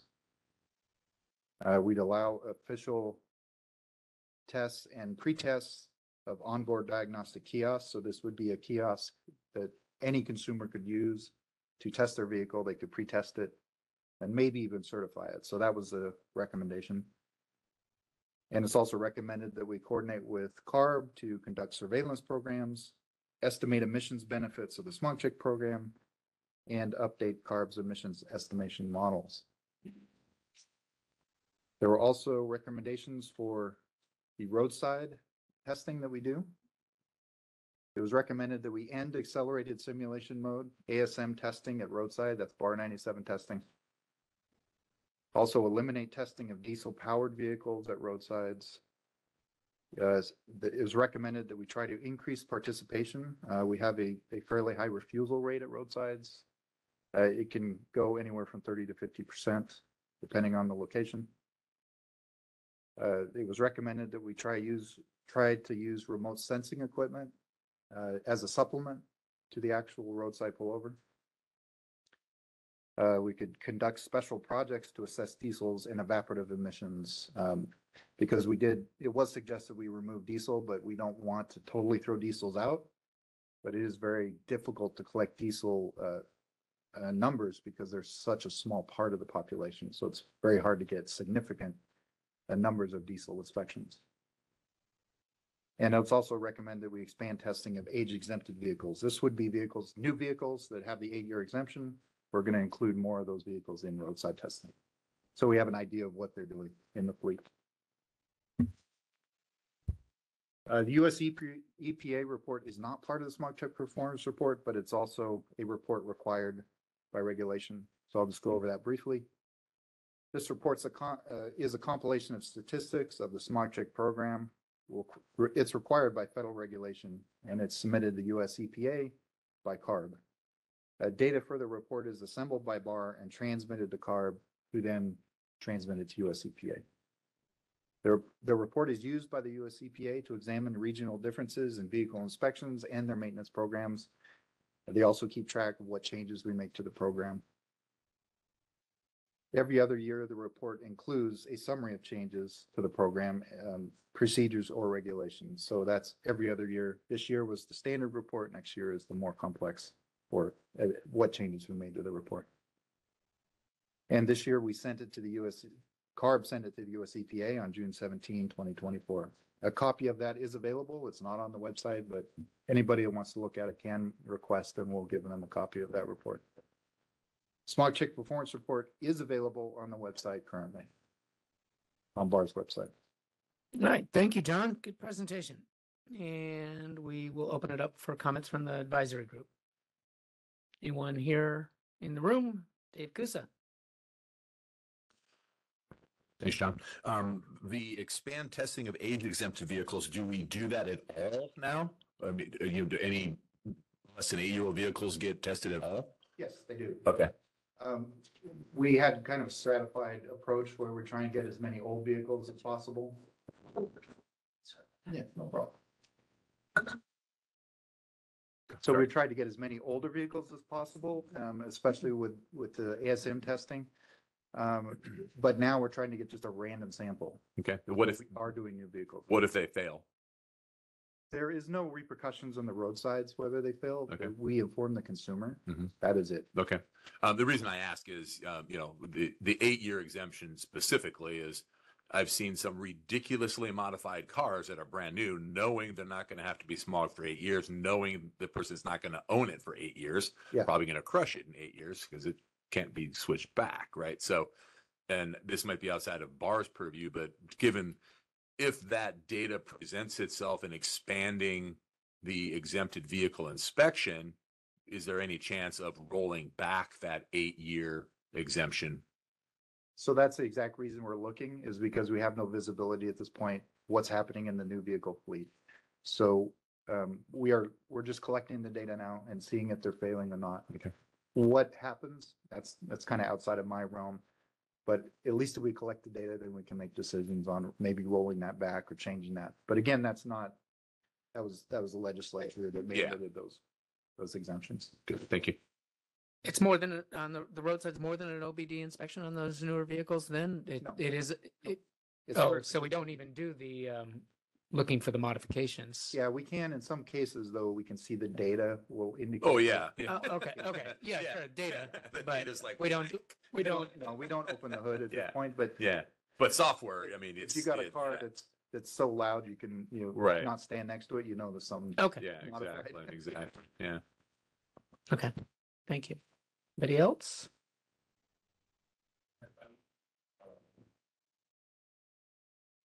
Garrett Torgerson from engineering at BAR. So there is, with regard to the 8-year exempt vehicles, current law allows us with with coordination with the California Air Resources Board to pull those vehicles back in already. There's just has to be a demonstration that they're affecting air quality. And so that it exists as it is right now, the law necessary to do that. Yeah, Matt Webb. Question on the on incentivizing high performance or high station performance. How would you incentivize that? What kind of incentives would be proposed there? So the current incentivizing is the directed vehicles. So if you're a high performance, currently, if you have a good FVR score, then you can get the directed vehicles. So that's the current only incentive that we have. Okay. Thank you. Anybody else?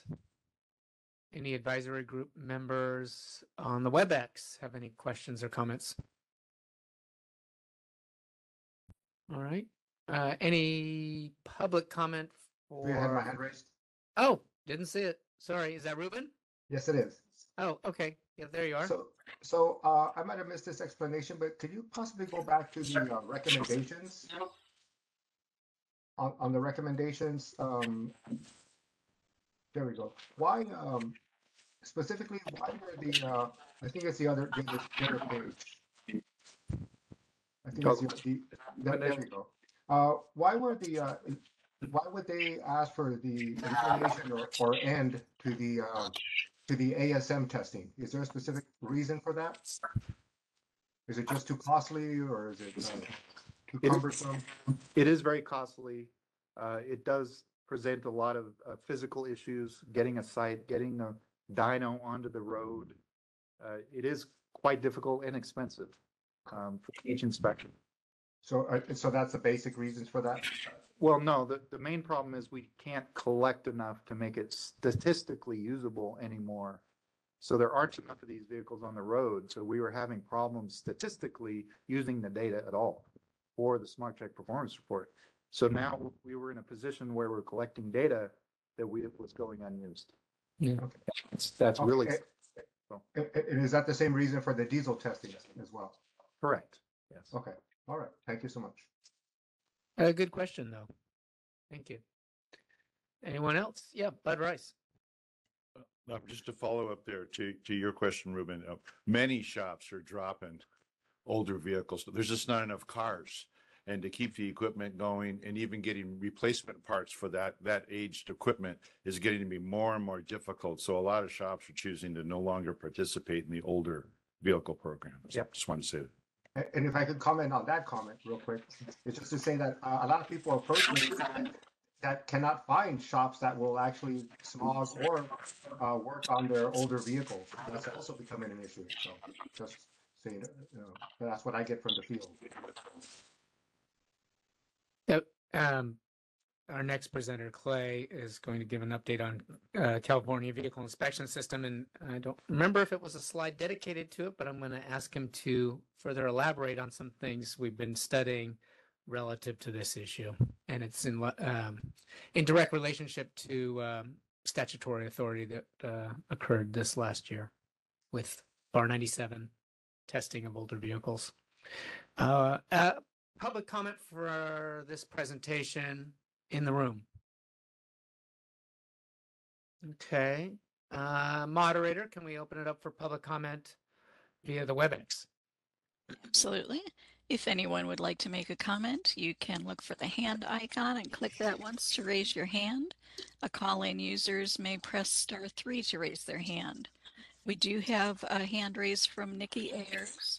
So Nikki, I'm going to try again to send you a request to unmute your microphone.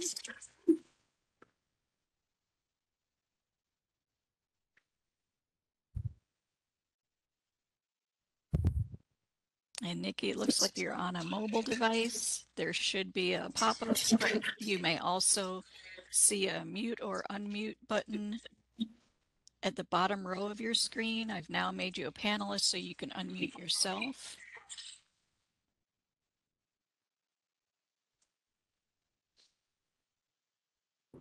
And Nikki, are you able to unmute yourself using the button at the bottom of your screen?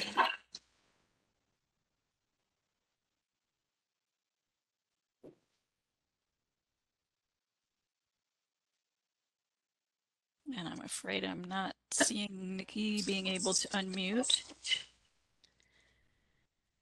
Are there any other comments on the smog check presentation?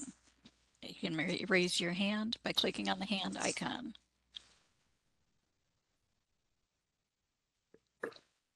I do not see any requests for comment. Shall I close the public comment feature? Yeah, we'll keep looking to get maybe an email or something from Nikki that we can just read into the record today, if that's possible, Nikki, since we're having the technical difficulties connecting.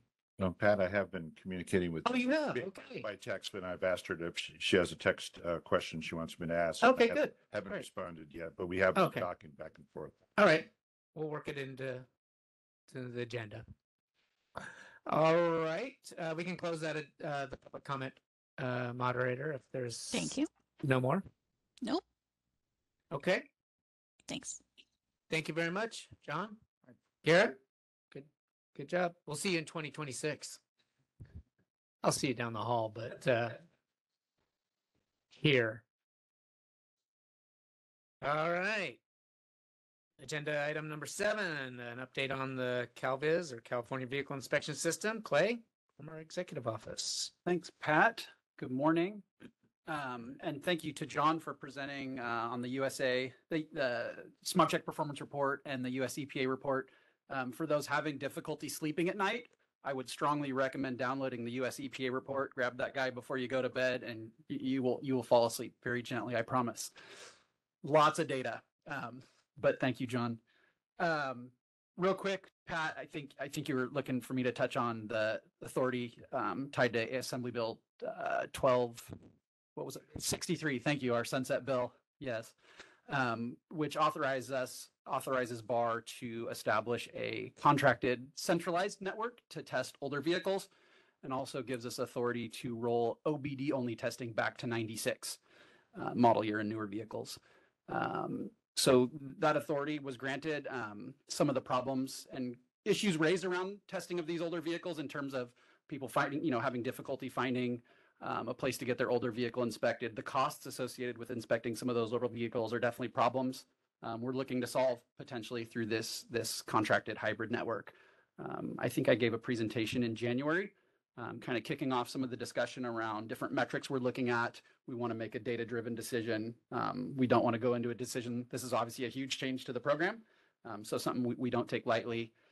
Actually anticipating giving another update on that effort at the October, but the next upcoming bag. So more to come on that as we kind of look at some of the metrics and data driving that decision and try to make the best decision for consumers in the industry with regard to that. Yeah.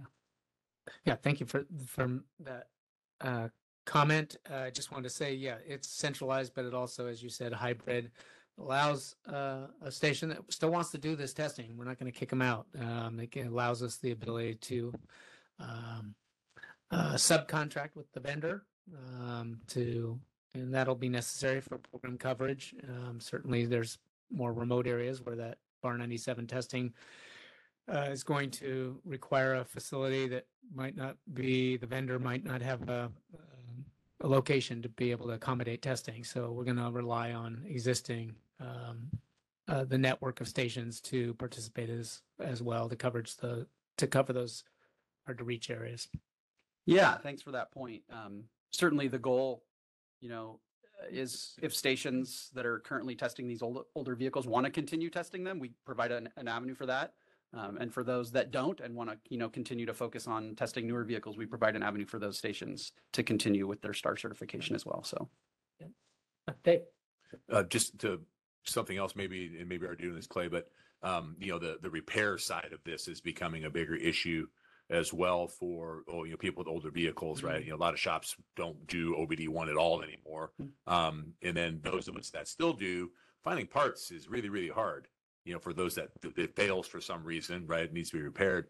Perhaps part of this program would be, a database that BAR could research to put together where to find some of this stuff.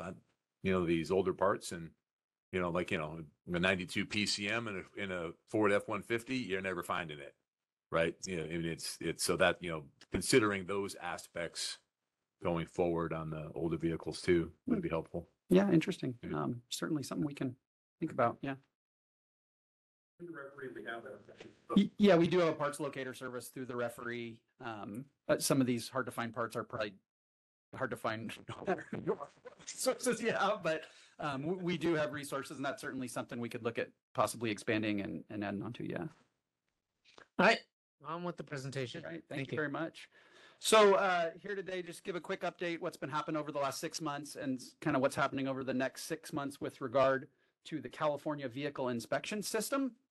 This terminology may be a little bit new for some folks. Traditionally, this system was called the BAR OIS or the BAR OBD inspection system.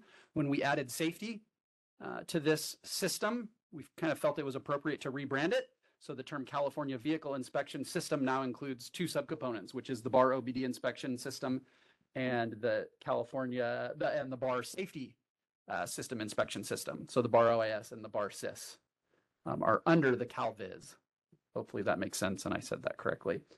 The CalViz includes a whole bunch of components: data center, hardware, software, network connectivity, et cetera, et cetera. Next slide. A ton of work goes into keeping this system available and functioning day to day. Requires continuous monitoring, patching, functional updates, testing, regression testing, to meet evolving automotive technology and also end user needs.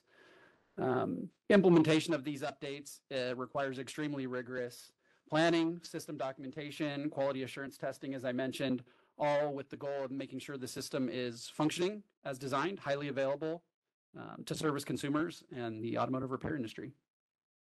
Next slide. In terms of Q1 and Q2 accomplishments, ton of focus on getting the vehicle safety system inspection functionality out and available. Obviously, that is out and available. Matt gave an update, and we are performing inspections digitally and issuing certificates digitally. And you see one of the huge benefits of that is that we're able to actually start tracking the results of some of these inspections and tracking certificates. So a lot more visibility into kind of how the program's moving along, which is great. Also, a lot of work updating our internal systems to kind of build the management functionality around the new VSSI program. A lot of work going into software development around the data acquisition device, our DAD 2.0.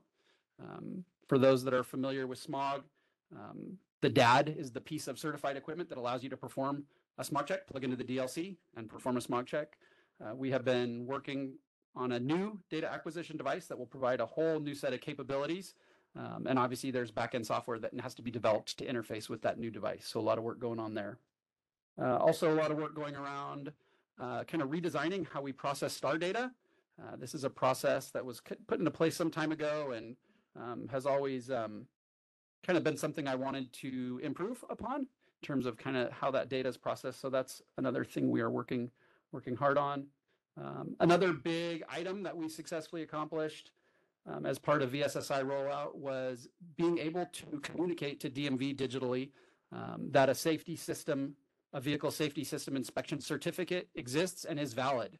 So as part of DMV's process to revive a salvage title vehicle, their systems now look at BAR systems to confirm that there is in fact a valid certificate on file for that vehicle. So big improvement again in today's world where, you know, consumers are bringing or brake and lamp certificates to the DMV counter. As I mentioned earlier, we've also initiated the analysis around the contracted hybrid network for pre-OBD2 vehicles and looking forward to giving a presentation on that in the future. Q3, Q4 plans, not a ton of functionality that the industry would be very interested in. A lot of back-end work around updating to .NET 8 framework. Some small functional changes, but big effort on DAD 2.0, big effort on refreshing our data center. For those that don't know, we have all our hardware is hosted in Rancho Cordova at a state data center. We are due for a refresh, so a lot of work going on there. And as I mentioned, the redesign of STAR data processing. Next slide. Really pleased to announce this. We have hit the 5-year anniversary. I can't believe it's been 5 years since we went through this bidding process, but of our maintenance and operations contractor, who Encore, now Voyatech. I actually did want to introduce Greg Millard and give him and his team some credit publicly. Certainly give his team a lot of credit in private. But Greg, if you could stand up for us, give a wave. That's Greg Millard. He's the program manager for Voyatech. He and his team have done a fantastic job supporting the program, have been great partners. And I really appreciate all the work that he and his team do to keep the system up and available. The short is the contractual service levels have been regularly met and exceeded. The system is highly available, and we're really proud of that. We did execute a 2-year extension with Voyatech, which extends services through October of 2026. It also extends the financially backed service level agreements around uptime and numerous other components of the system to the VSSI program. So that basically that system is protected by the same uptime guarantees that SmogCheck is. So really pleased we were able to get that incorporated into the contract. And all that said, no increase to the cost per test. There was, for those that don't remember, under a previous contractor, the cost per test was around $1.08. As part of this rebid effort, we were able to reduce that cost per test to 0.7036 cents, which, you know, across one transaction doesn't seem like a lot of money, but when you do 1.1 million smogs a year across 10 years, that adds up to a pretty significant sum of money. So that's something we're really pleased to be able to continue that with that cost per test and provide that level of service and uptime and availability that we've been able to do. There are 3 1-year options remaining on the contract available to BAR, which puts our rebid timeframe somewhere in 2029. So I think, is that it for me? Next slide. That's it for me. Take any questions. Windows support. Isn't there a big change coming on that? Sure. We're just kind of kicking the ball off on some of those discussions, but yes, Windows 10 goes end of life at some point October of next year. So for those that aren't already running Windows 11, which is a pretty big percentage of analyzers out there, we will be getting some communication out and encouraging folks to get off of Windows 10 and move towards Windows 11. Yeah. Thank you. Thanks for that reminder. Comments from the advisory group members? Okay. Anyone on the WebEx advisory group members? Okay, we'll open it up for public comment here in the room. Excuse me. All right, seeing none, we'll move to the WebEx. Moderator, could you open it up for public comment on this agenda item? Certainly, if anyone would like to make a public comment on the vehicle inspection presentation, you can look for the hand icon and click that once to raise your hand. If you're a calling user, you can press *3 to raise your hand. We have a request to speak from Julianne Allen. Julianne, I'm going to send you a request to unmute your microphone. And you're unmuted. Go ahead. I just wanted to say, so I'm the new legislative analyst, applied to BAR. All of the presentations today have been really great, so I just kind of wanted to weigh in and say hi. And I emailed Pat earlier, but yeah, I don't have any objections or anything else to say. I just wanted to kind of introduce myself. So that's all. Thank you. And I do not see any further requests for comment. Shall I close the public comment feature? Yes, thank you. You're welcome. All right, you're done. Thanks. Thank you. Good presentation. All right. And close to the end here. Complaint case study, Bill Thomas. Back by popular demand. He's got another one. I think the first version of the agenda went out as because we were joking around. We used to call it Coffee with Bill, and I think it's been updated, right? Obviously, because mine says complaint case study, but I was looking for a cup of coffee. That's what I know. Anyway, hello, Bill. Good morning. I don't know. Still morning. Okay. Anyway. Good to be here. Did not bring my giant coffee cup today. I was walking out of the office and my hands were full and couldn't bring it, which also means I didn't bring any penalty flags. So there will be no flags on this play. Just letting everybody know. And I will never bring the challenge flag because my judgment is not subject to challenge in these presentations.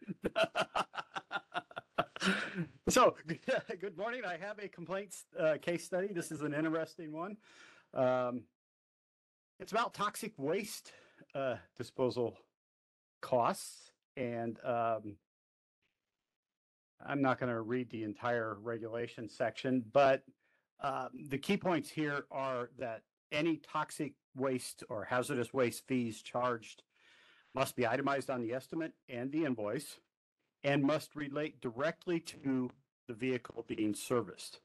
And I will say that we have become aware of this during the budget crisis for the last several months. Pat and I have. We've been having to get spending exemptions for certain operating expenses, and something I had never seen was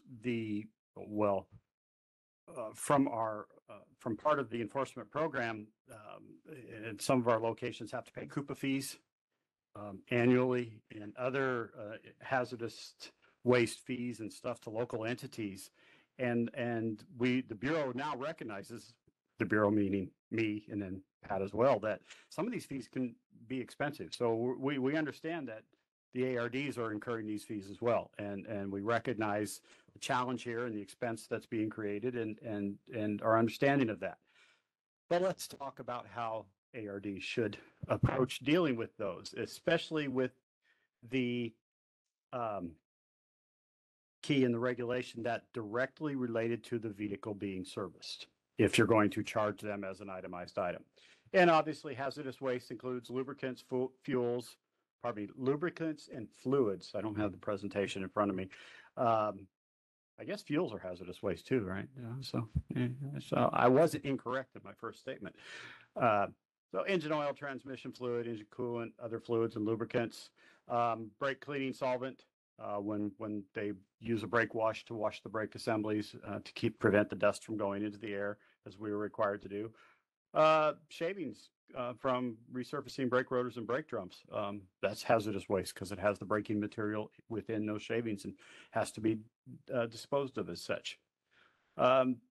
Preaching to the choir a little bit here, I'm sure. But there were some recent additions that some communication brought to my attention that I was kind of surprised to see. And we had to reach out to Safety Clean in our program to start disposing of these items properly. Light bulbs, ignition coils, switches, relays, solenoids, actuators, other electrical components are hazardous waste now. We saw that in something we were dealing with, and I had one of my program managers reach out to DTSC, and they confirmed, yes, those are hazardous waste and should be disposed of as such. Again, we found it interesting and a little bit surprising. Water and solvent used for floor mopping and spill cleanup. It's been a little while since I've been in the industry, but that is a change and one we recognize. Another expense for toxic and hazardous waste is the software used to manage and report hazardous waste to DTSC. It's a lot of information and probably not done on pen and paper in a notebook. And so ARDs are having to purchase software just to manage this aspect of the business. And then in some bigger entities, they might have a compliance officer, and that's a management of the toxic waste program is a cost to that program. So these are all costs that the ARD must account for in their day-to-day business operations. Next slide, please. So we had an example of an ARD charging all customers, every invoice, 25-cent hazardous waste fee. And the rationale was that all of us as consumers in California contribute to hazardous waste at an ARD. Found that a little bit to be a little interesting of a take, but we looked into it.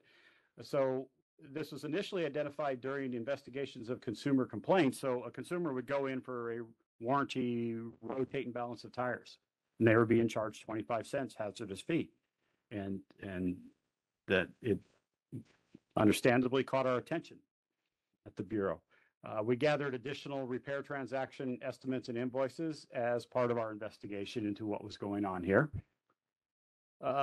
We held a headquarters office conference. Now, normally office conferences are held at a Bureau field office. The ARD owner or representative managing employee, RME, are invited down for the office conference, and the Bureau staff, usually the supervisor and the investigating representative, sit down and talk about our findings.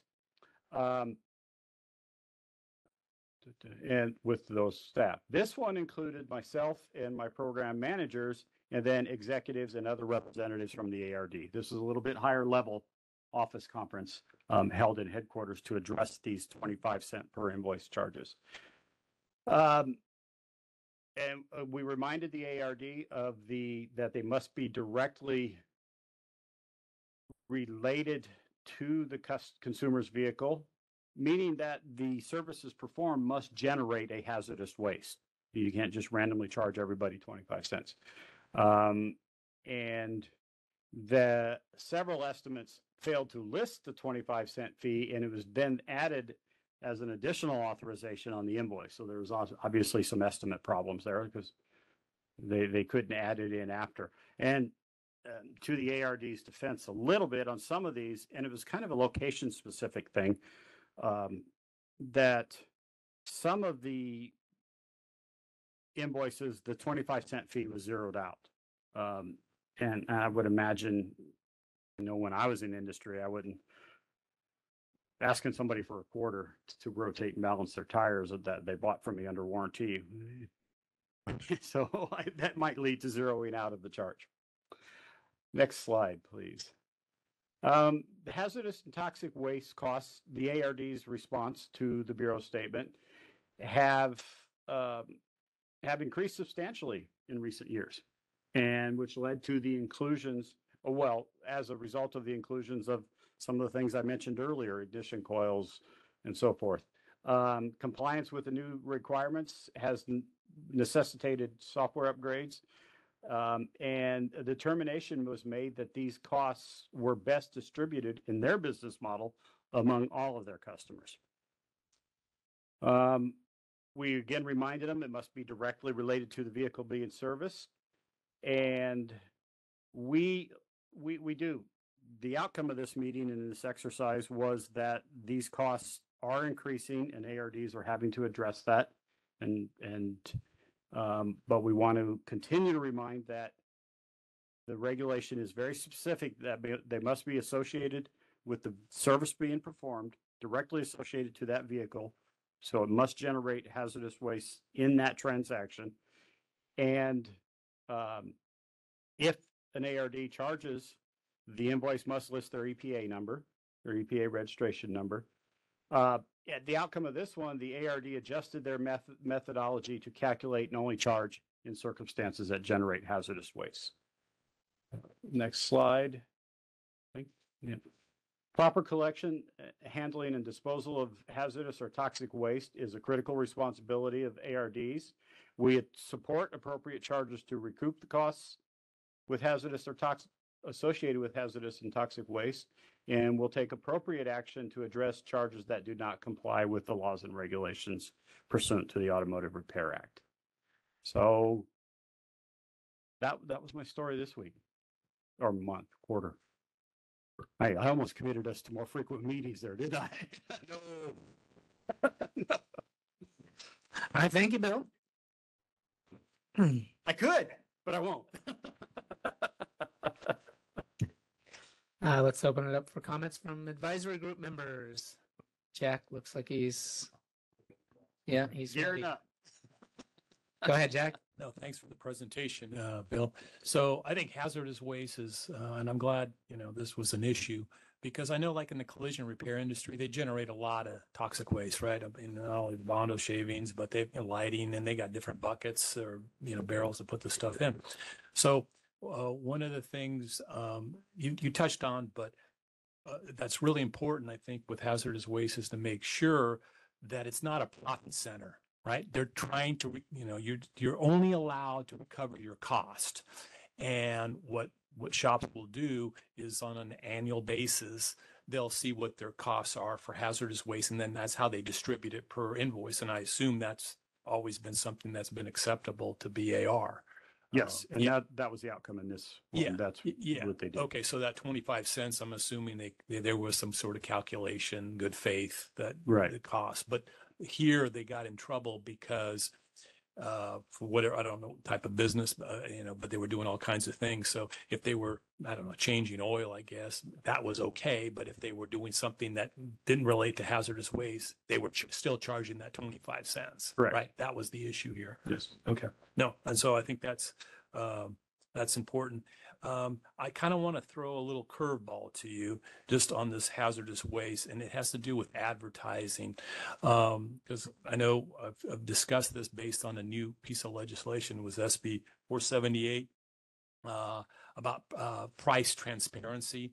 And when you advertise, for example, let's just assume these were oil changes. I don't know if they were or not, but let's just assume you're going to advertise $50 oil change for, up to 5 quarts, whatever filter, plus the 25 cents, or, $50.25, which includes hazardous waste. The position has always been that you have to disclose that price. Even prior to 478, you'd have to disclose this in advertising. I think this law makes it very clear. I'm not sure if you're familiar with the new law, but I was going to just ask you a little bit about the advertising. I don't know if I'm familiar with the new law yet because we haven't gotten our questions answered on that. Okay.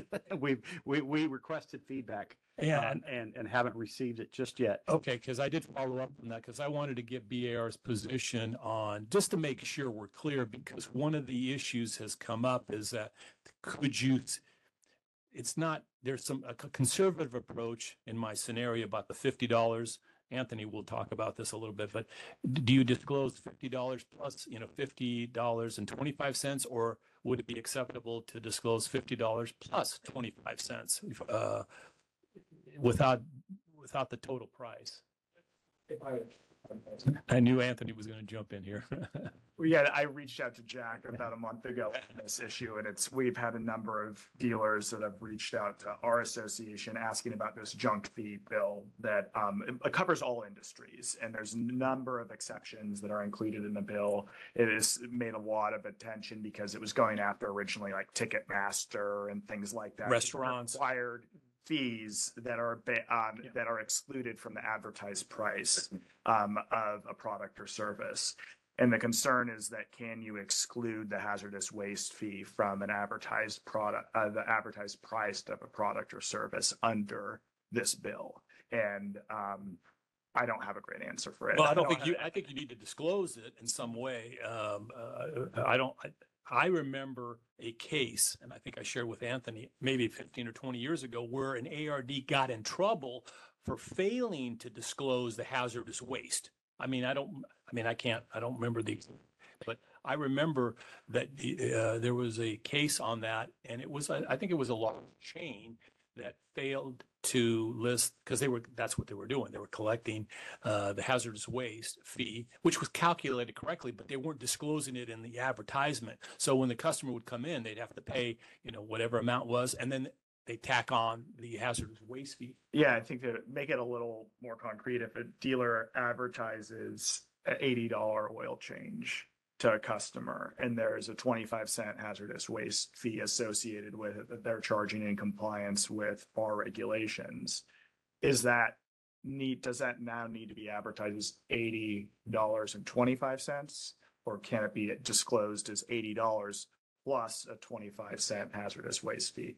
And I know it's kind of like, it feels like angels dancing on the head of a pin, but it is important in terms of the advertisement of these products and services.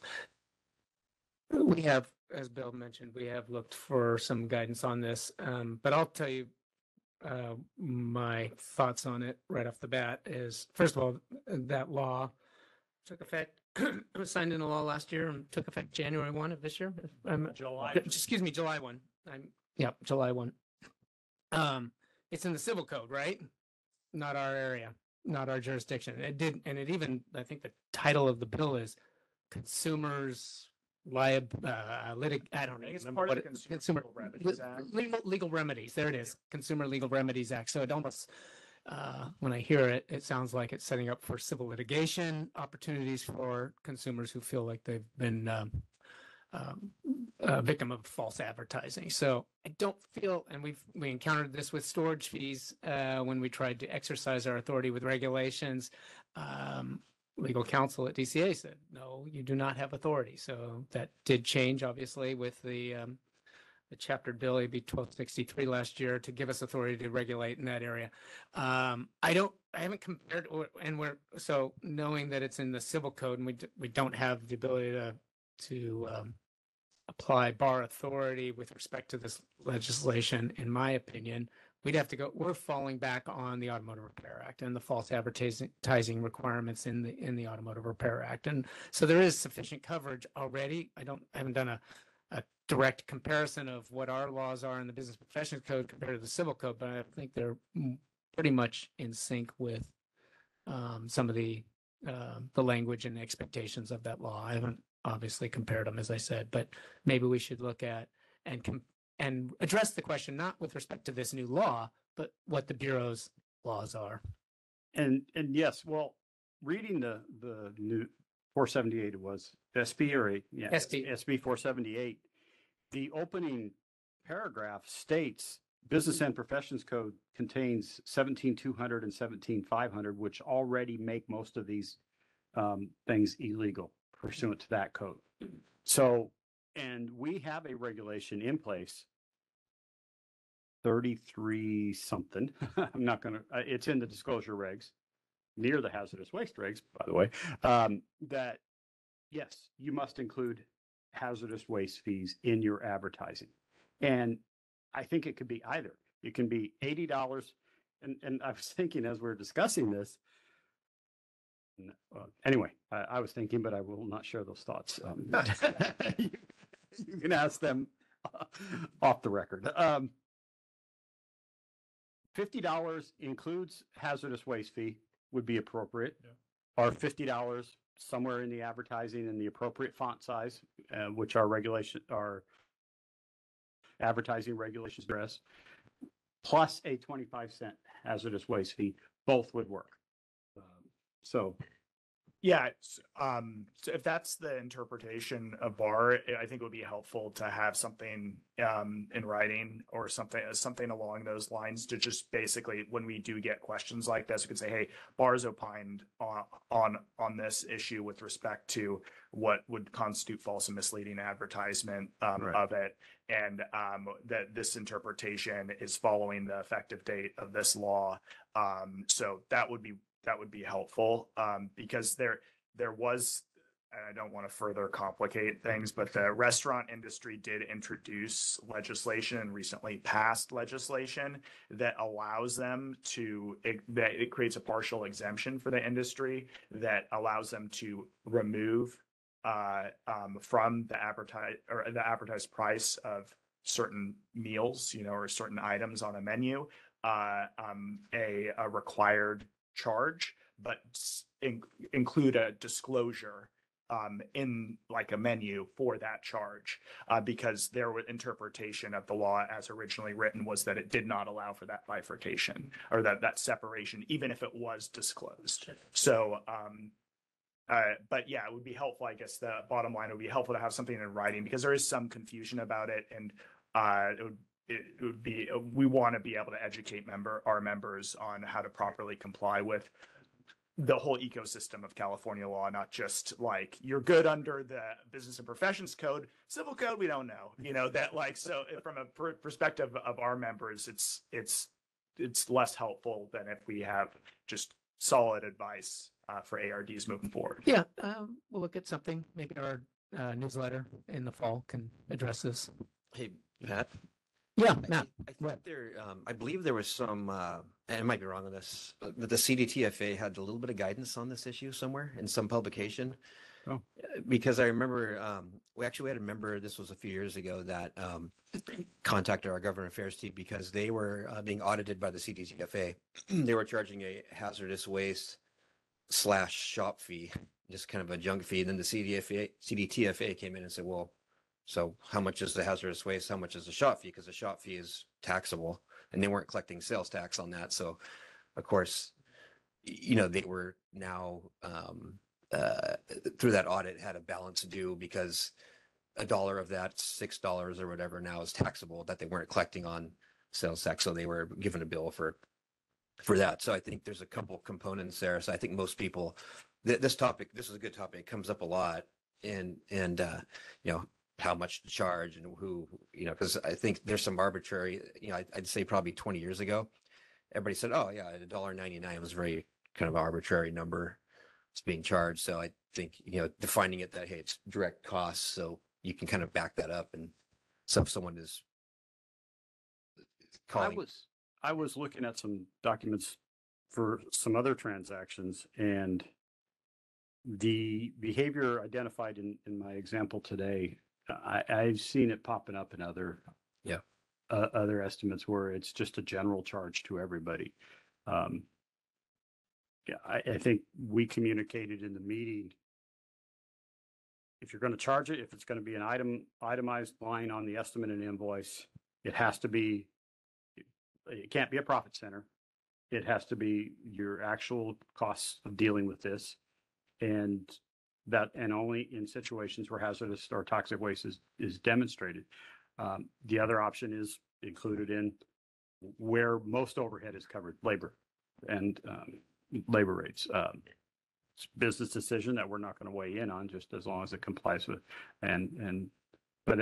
We are seeing it crop up in more and more areas. It's starting to become like you mentioned the shop fees, shop supplies that we dealt with a few years ago. It's starting to look just like that in some instances. And so we want to kind of stop that now before. Yeah, I think I got to go for my trading shop.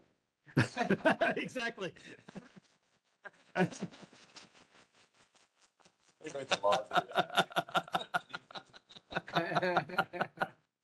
Well, there's a paper and a Big paper clips.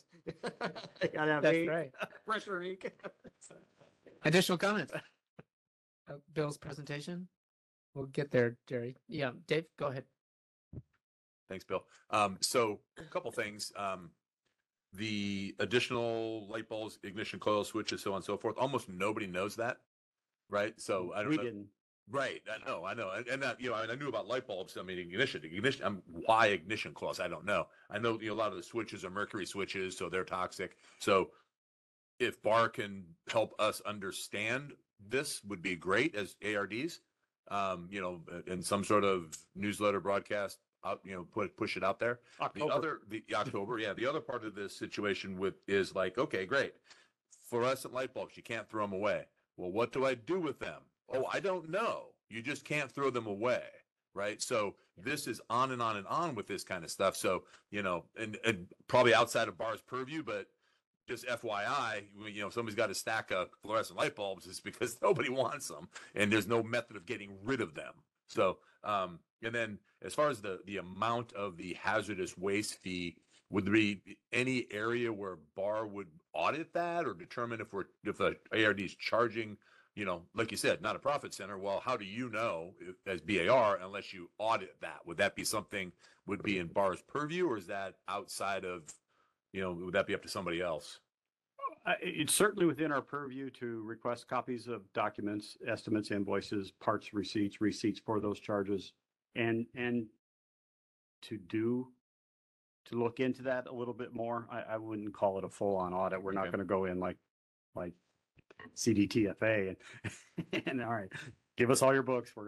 But certainly it would be within our purview to look into it where warranted. Yeah. Now, when it's warranted, It's going to start with a consumer complaint. Right. It's going to be a complaint. Yeah, it's not like you're going to show up and like, say, look, I was charged $25 hazardous fee for my oil change. Yeah. Okay, and so then that we're would gonna be go, wait a say second. come in and Wow, justify that's that. a lot. Okay. And, yeah. Yeah, because obviously that's outside the norm. Right. But assuming the ARD could justify that, then that would be okay. Right. Okay. And I think this presentation indicates we would have to recognize, I think the days of a 25-cent, 50-cent oil disposal fee with an oil change, that may be inflating just like everything else. Yeah. Well, and I can tell you from my perspective, right? I did the exercise, right? So I know what it cost me to get rid of a quart of oil. Right. So, so we charge per quart of oil, we charge per filter, we charge per Yep. quart of coolant, right? Or gallon of coolant, because they're all different on how we get rid of them. Right. And as this had stated, right, the software costs, my cost to calculate it, Yeah. I got to get paid to do that. I got equipment that goes in this stuff. I mean, all that needs to be factored into Yes, these costs. exactly. Yep. Yeah. Thank you. Additional comments? Advisory group members on the WebEx. Anybody? All right, let's open it up for public comment. I saw Jerry. You want to come forward, Jerry? Thank you. I'm Jerry Froelich, JBS. I do consulting. I just wanted to throw another angle. Bill and I, a few months back, kind of talked about this, and it goes along with Anthony on dealerships, manufacturer advertised oil changes, and those are built by the manufacturer. Sometimes you'll see where it says tax and hazardous waste fees extra. Sometimes you'll just see the price and the tax. So one of the problems with a lot of the manufacturers, they'll allow the dealer to change some wording, but they don't allow them to change any numerics. In other words, pricing. So what they have to do, if you've got one $80 for an oil change, the dealer is able to go in and at least say includes hazardous waste. So that's just a different angle on Yes. some of that. So they aren't able, because that's what I was asking Bill, is you can't list, they can't list the amount of hazardous waste. Just wanted to give you that info too. Thank you, Jerry. Additional public comments on this agenda item? Moderator, can we open it up for public comment on the WebEx? Certainly. We've Thank opened you. up the WebEx public comment. If you would like to make a comment, you may hit the hand icon to raise your hand. And we do have a request for comment from Jean Lopez. Jean, I'm going to send you a request to unmute your microphone.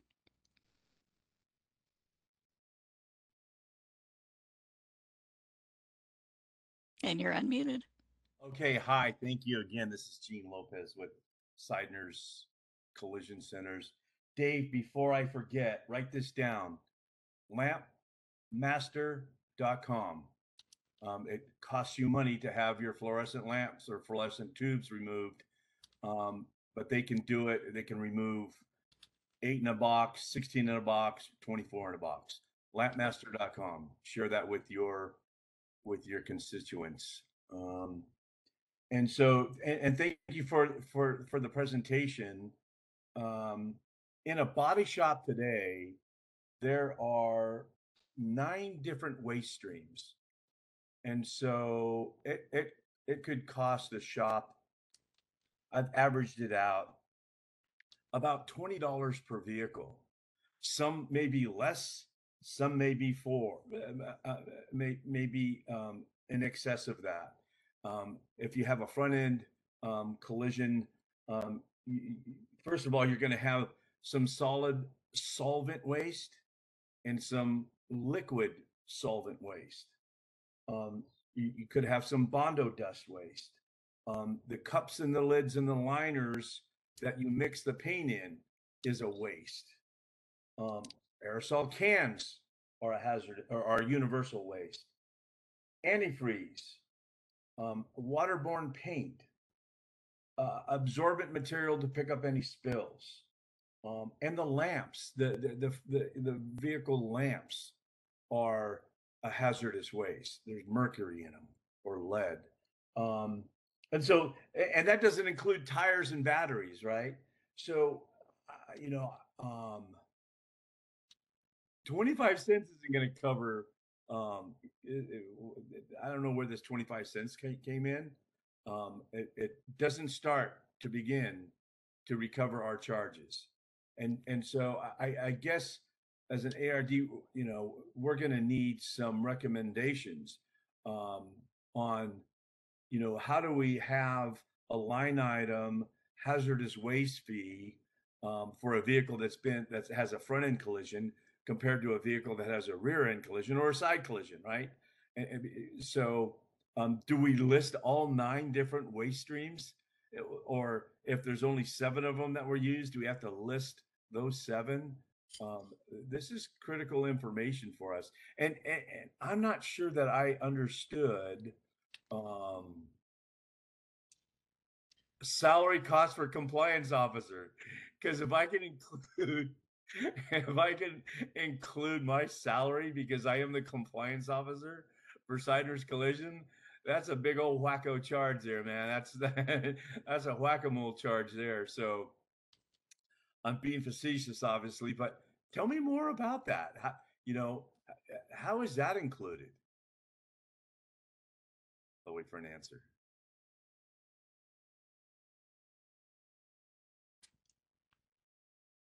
To discuss your salary, Gene.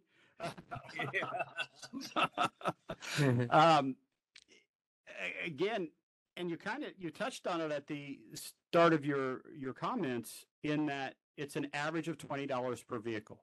I think you hit it right on the head there. What generally happens is the ARDs, the larger chains, are going to aggregate out all their costs. Yeah. And figure it out on the number of transactions that contain that type of, the number of transactions that include a service that would generate hazardous waste and charge the fee. And so for this example, once the ARD, the chain of ARDs did that, it ended up just about $1 per transaction that generates hazardous waste. And that's what they're going to charge every customer. You could charge, if your average cost on a front end collision is $40.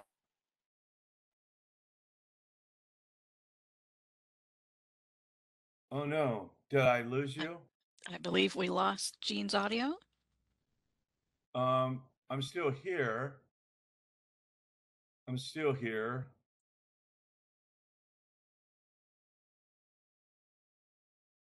substances Okay. into that, and then any transaction that includes a hazardous substance, charge the average of what it's going to take. to Uh-huh. expose. So, And Okay. checking in with Jean, do we have your audio back? This is Gene. Can you hear me now? Yes. Okay, good. Yeah, so with that, never will it be a $1. Never will it be a $1 charge. It's much greater than that. and that would be understandable in the collision industry. We recognize that there's different streams as compared to a general repair facility like Dave's, that it's fluids and so forth. That's, Well, what we understand that. What we recommend to our members is, yes, you could cost average it out and, an oil change is $1. Right. But if every oil change is $1, that's a problem because some cars take 4 quarts, some cars take 15 quarts, right? So my concern would be if you just have if every invoice that legitimately generates toxic waste has the same fee on it, you didn't spend time doing it. Right. And so I think that's maybe not for BAR, but that's going to be a red flag for somebody somewhere down the line. Uh-huh. So, I would do it as we recommend to our members is, a 5-quart oil filter change, right, is call it $325, right? And, we would have an oil service, a transmission service, a brake fluid service, so on and so forth. Each of those contains a different charge, which is itemized per service, but at the bottom, it's a total. Right. So, if the total on every one of those cars is the same, I think that raises a red flag for somebody. Right. I would agree with that. And so maybe some recommendations can come out of this, because as I mentioned, a hit in the front is going to have different hazardous waste usages as compared to a rear end. So I think there more needs to be done around this, and in all seriousness, is there the ability to include salvage cars? Is that what you're recommending? No, I'm not making any recommendations here. Let me be very clear on that. You can't throw a flag on the. I didn't bring my flag. Yes, Gene, you're making too much.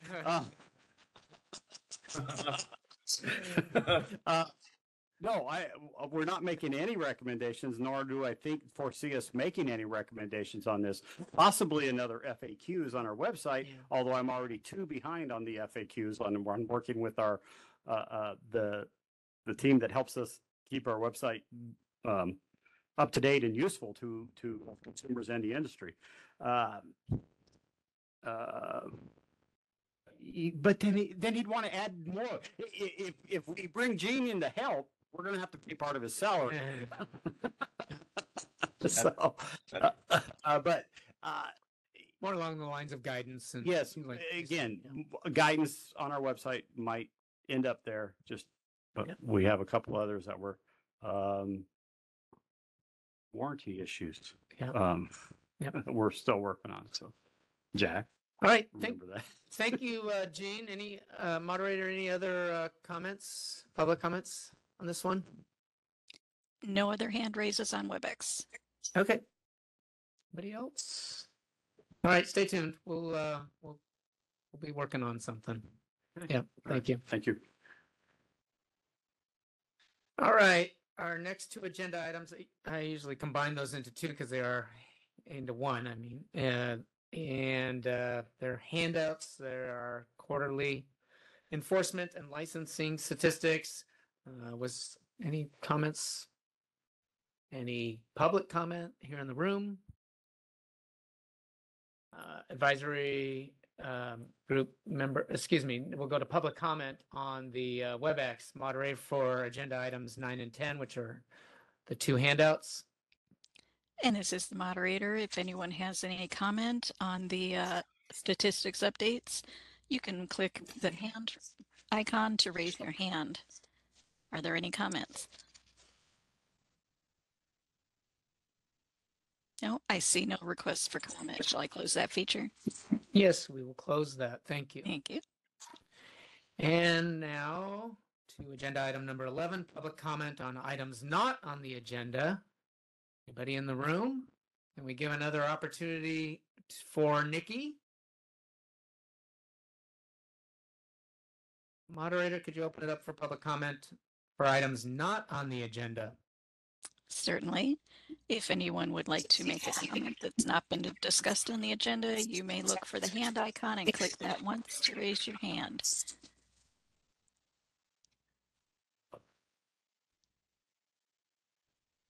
And I do not see any requests for comment. Shall I close that feature? Yes. Thank you. Please. Well, we do, wait, we've got it. Well, yes, we've got someone in the room here, but you can close it on the WebEx. Bud? Okay, Yeah. yeah, two quick comments if I could. The first one is, Dave, I believe you were on the call as well. It was the cite and fine hearings that happened a week and a half ago or something like that. I was on that as well on the audio portion of it. And then we had a break and then I got cut off somehow and I couldn't get back on again. So I wasn't sure what happened towards the end, but I wanted to make a comment about that. For those in the room that wasn't on the call, there were 4 cases that were heard that day for the cite and fine panel to discuss in public these people that had been brought up on this panel. 2 of them were no-shows and 2 of them were there. What was interesting to me is that whoever it was that was running the call just said the case number and then allowed the person to make comments about the case. What I thought was interesting is that it appeared to me as though that was their first opportunity to talk about what happened to them. But it really wasn't what the purpose of the call was about. Okay, the purpose of the call was about you were brought up and you have a cite and fine based on this specific criteria. They took it as the opportunity to talk about the complaint in general, which was not what the call is about. Okay, so if I would make the recommendation, Pat, if I could, that whoever is doing the call says the name of the case, says what it's about, and then asks them if they have anything specific about that item. And then you won't get all over around Hogan's Barn trying to figure out what's going on with this thing, because most of what they were saying was not germane to the topic. Okay, so, and it happened in both instances. So I just wanted to make that comment. Okay. Second thing is, I wanted to alert Zach to, in my name tag right here, it looks pretty good, and I think it's going to last for a long time. But occasionally, you may have changes to somebody's name tag that you may have to accommodate, and maybe somebody here, as an example, would need to make a name change to their nameplate. And I just wanted to give you a heads up that somebody here may have that soon. Congratulations, by the way. Oh, okay. Yes, congratulations. I wasn't aware. Thank you, Bud. And then, as it relates to your first comment on the cite and fine informal citation conferences, the first one was held, I think it was June 27th. Yeah, just a couple of weeks ago. As you've noted, there were 4 citations that were heard, 2 of whom were no-shows, so we didn't hear those. And then ultimately, the panel put forth recommendations that were then went to the chief's office, and the designee signed off and made a final decision on those citations. We've got our next one scheduled for August 8th. We'll put a public notice out about that. And then I think we're going to try and get it on the Bar Advisory Group agenda for October. We just didn't think there wasn't enough sample size.